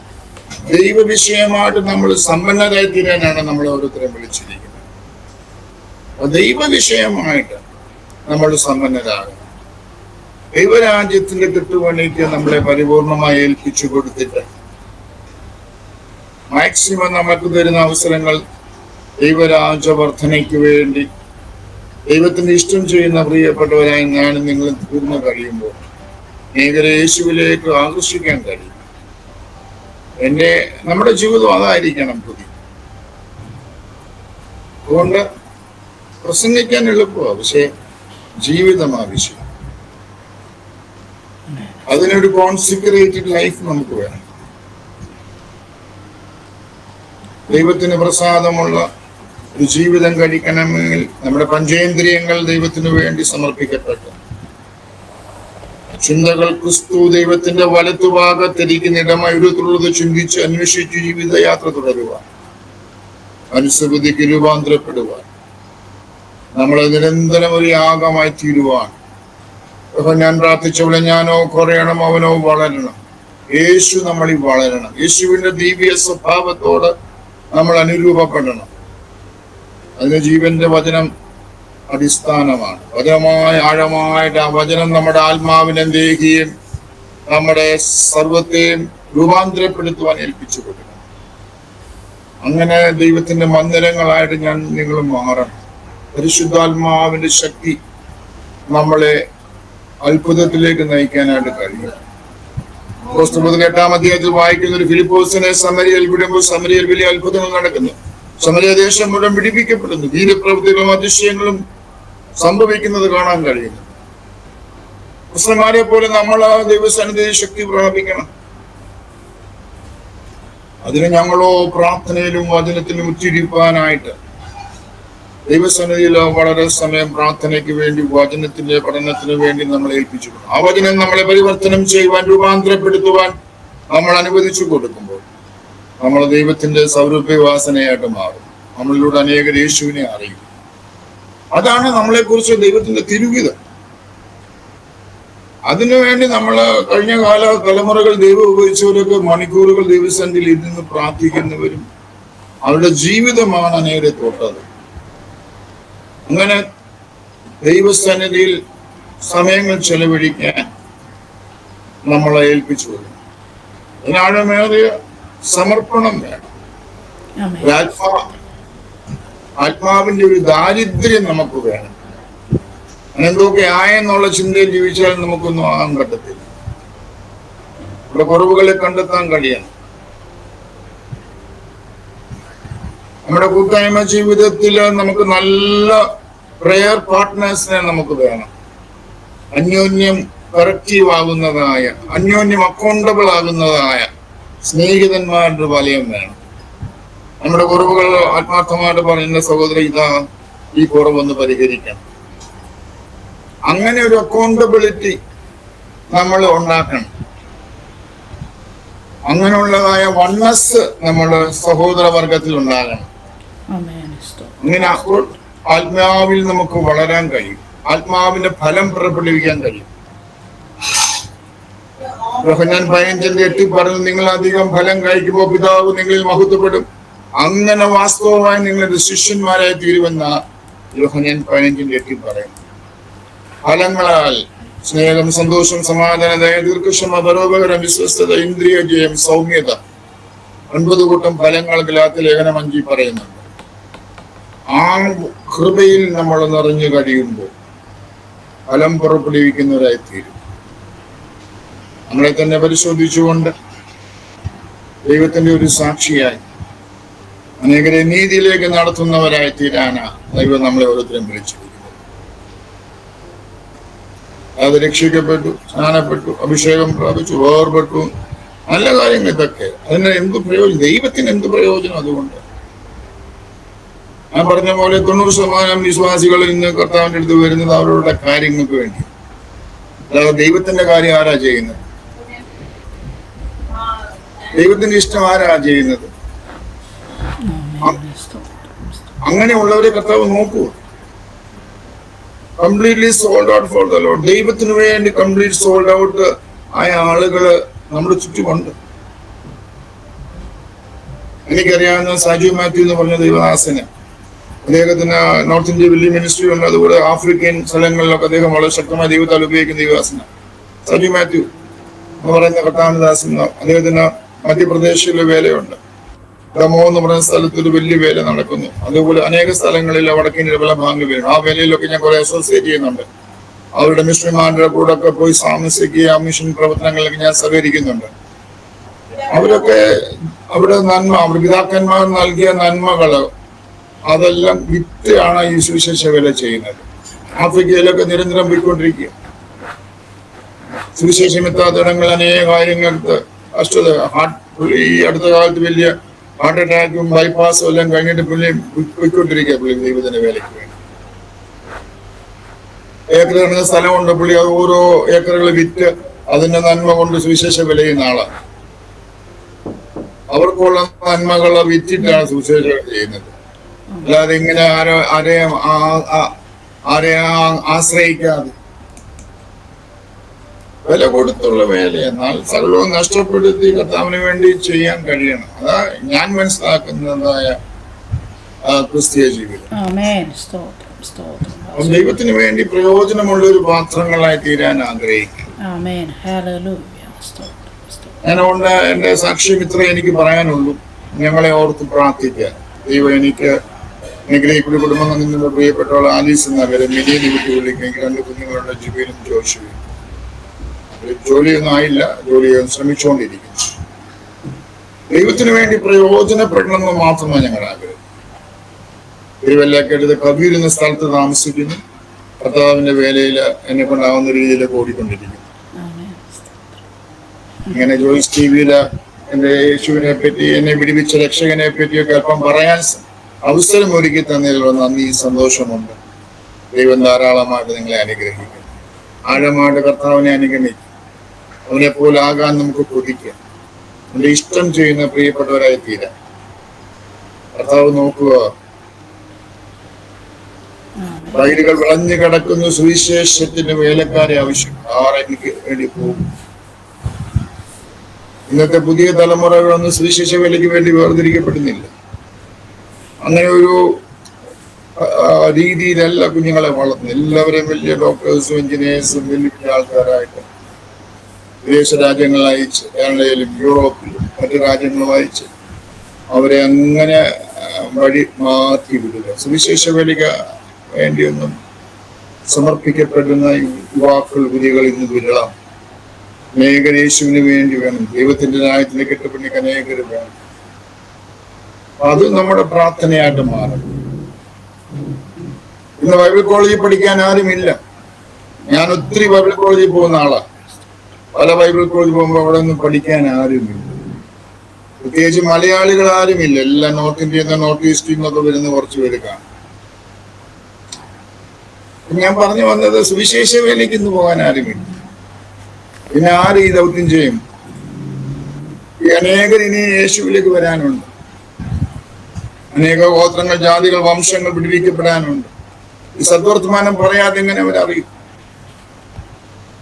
നമ്മുടെ വലിയ ഭാരമായിട്ട് പ്രാർത്ഥിക്കേണ്ടതാണ്. സുവിശേഷ വേലയ്ക്ക് വിളിയുള്ളവർ വരണം, ദൈവത്താൽ തെരഞ്ഞെടുക്കപ്പെട്ടവർ വരണം. അതിനുവേണ്ടിയുള്ള പ്രാർത്ഥന. കർത്താവ് ദേവദാസിനെ സഹായിക്കട്ടെ. ഇനിയും ദേവദാസിന് ഇത് ക്ലോസ് ചെയ്തിട്ട് ദേവദാസിനൊരു അരമണിക്കൂറൂടെ മെസ്സേജ് പറയാനായിട്ട് തരാം. തീർച്ചയായിട്ടും. കൺക്ലൂഷൻ. ദൈവതിരുനാമത്തിന് മഹത്വം ഉണ്ടാകട്ടെ. ഒരു മിനിറ്റ് പാസ്റ്റർ പ്രാർത്ഥിച്ച് നിർത്തിയാട്ട് ഞാൻ പ്രാർത്ഥിക്കുന്നത്. ദൈവമായ കർത്താവെ, ഒരുമിച്ച് കർത്താവെ നിന്റെ സന്നിധിയിലായിരിക്കാൻ ജോയ്സ് ടിവിയിലൂടെ അടിയനെ രക്ഷിച്ച കർത്താവിനെ കുറിച്ച് വർണ്ണിക്കുവാൻ തന്ന ഭാഗ്യത്തിനായിട്ട് സ്തോത്രം. അനേകരുടെ ജീവനുള്ള സാക്ഷികളാണ് മറ്റനേക സാക്ഷികളെ ഉളവാക്കുന്നത്. കർത്താവെ, നിന്റെ സ്നേഹത്താൽ പിടിക്കപ്പെട്ടവരായി നിന്റെ ഇഷ്ടം ചെയ്യുന്ന പ്രിയ മക്കളായിട്ട് ഈ തലമുറയിൽ ജീവിക്കാനുള്ള കൃപ തരും. അപ്പന്റെ മനസ്സറിഞ്ഞ്, ഹൃദയം അറിഞ്ഞ്, അപ്പനോട് പറ്റിയിരുന്ന അപ്പന്റെ മാർബോട് ചാരി, യോഹന്നാൻ എപ്രകാരം നിന്റെ മാർബോട് ചാരി ഹൃദയത്തിന്റെ സ്പന്ദനങ്ങൾ, തുടുപ്പുകൾ മനസ്സിലാക്കിയതുപോലെ അപ്പനോട് പറ്റിയിരുന്ന അപ്പന്റെ സംഖ്യയിലിരുന്ന്, പാതപിടത്തിലിരുന്ന് പ്രാർത്ഥിച്ച് നിന്റെ മുഖമന്വേഷിച്ച് ദുരിതം ചെയ്യാൻ ഞങ്ങൾക്ക് നീ കൃപ തരണം. കർത്താവ് അനുഗ്രഹിക്കണം. ജോയ്സ് ടിവിയുടെ മിനിസ്ട്രിയുടെ അനുഗ്രഹിക്കണം. നേതൃത്വം നടന്ന കർത്താവിന്റെ ദാസിയായിട്ട് നന്ദി. അനുഗ്രഹിക്കണം. കൊടുത്ത ദർശനത്തിനായിട്ട് നന്ദി. ഈ ചാനലിലൂടെ അനേകരെ ഈ ജീവന്റെ സാക്ഷ്യങ്ങൾ, അനേക ദൈവത്തിന്റെ ദാസിദാസന്മാരുടെ സാക്ഷ്യങ്ങൾ പറഞ്ഞ് അനേകർക്ക് ജീവൻ നൽകുവാൻ ഇടയാക്കിക്കൊണ്ടിരിക്കുന്ന മിനിസ്ട്രിക്കായിട്ട് നന്ദി. ധാരാളം അനുഗ്രഹിക്കണം. കർത്താവിന്റെ ദാസി കൊടുത്ത ദർശനത്തിനായിട്ട് നന്ദി. ദാസിയുടെ കൂടെ ഉള്ള ടീമിനായിട്ട് നന്ദി. എല്ലാവരെയും അനുഗ്രഹിക്കണം കർത്താവ്. അനേകർ ഈ ജീവനുള്ള കർത്താവിനെ കണ്ടുമുട്ടുവാൻ, ഒരു ജീവിതം ദൈവത്തിന് വേണ്ടി സമർപ്പിക്കപ്പെടുവാൻ സംഗതിയാക്കണം കർത്താവ്. ധാരാളം ദൈവകൃപ നിറച്ച എല്ലാത്തിനുമായിട്ട് സ്തോത്രം. എല്ലാ മാനവും മഹത്വവും ബഹുമാനവും കർത്താവ് എടുത്താണ്. യേശു ക്രിസ്തുവിന്റെ നാമത്തിൽ പ്രാർത്ഥിക്കുന്നു, കേൾക്കണമേ. ആമേൻ. ആമേൻ. ആമേൻ. Okay pastor.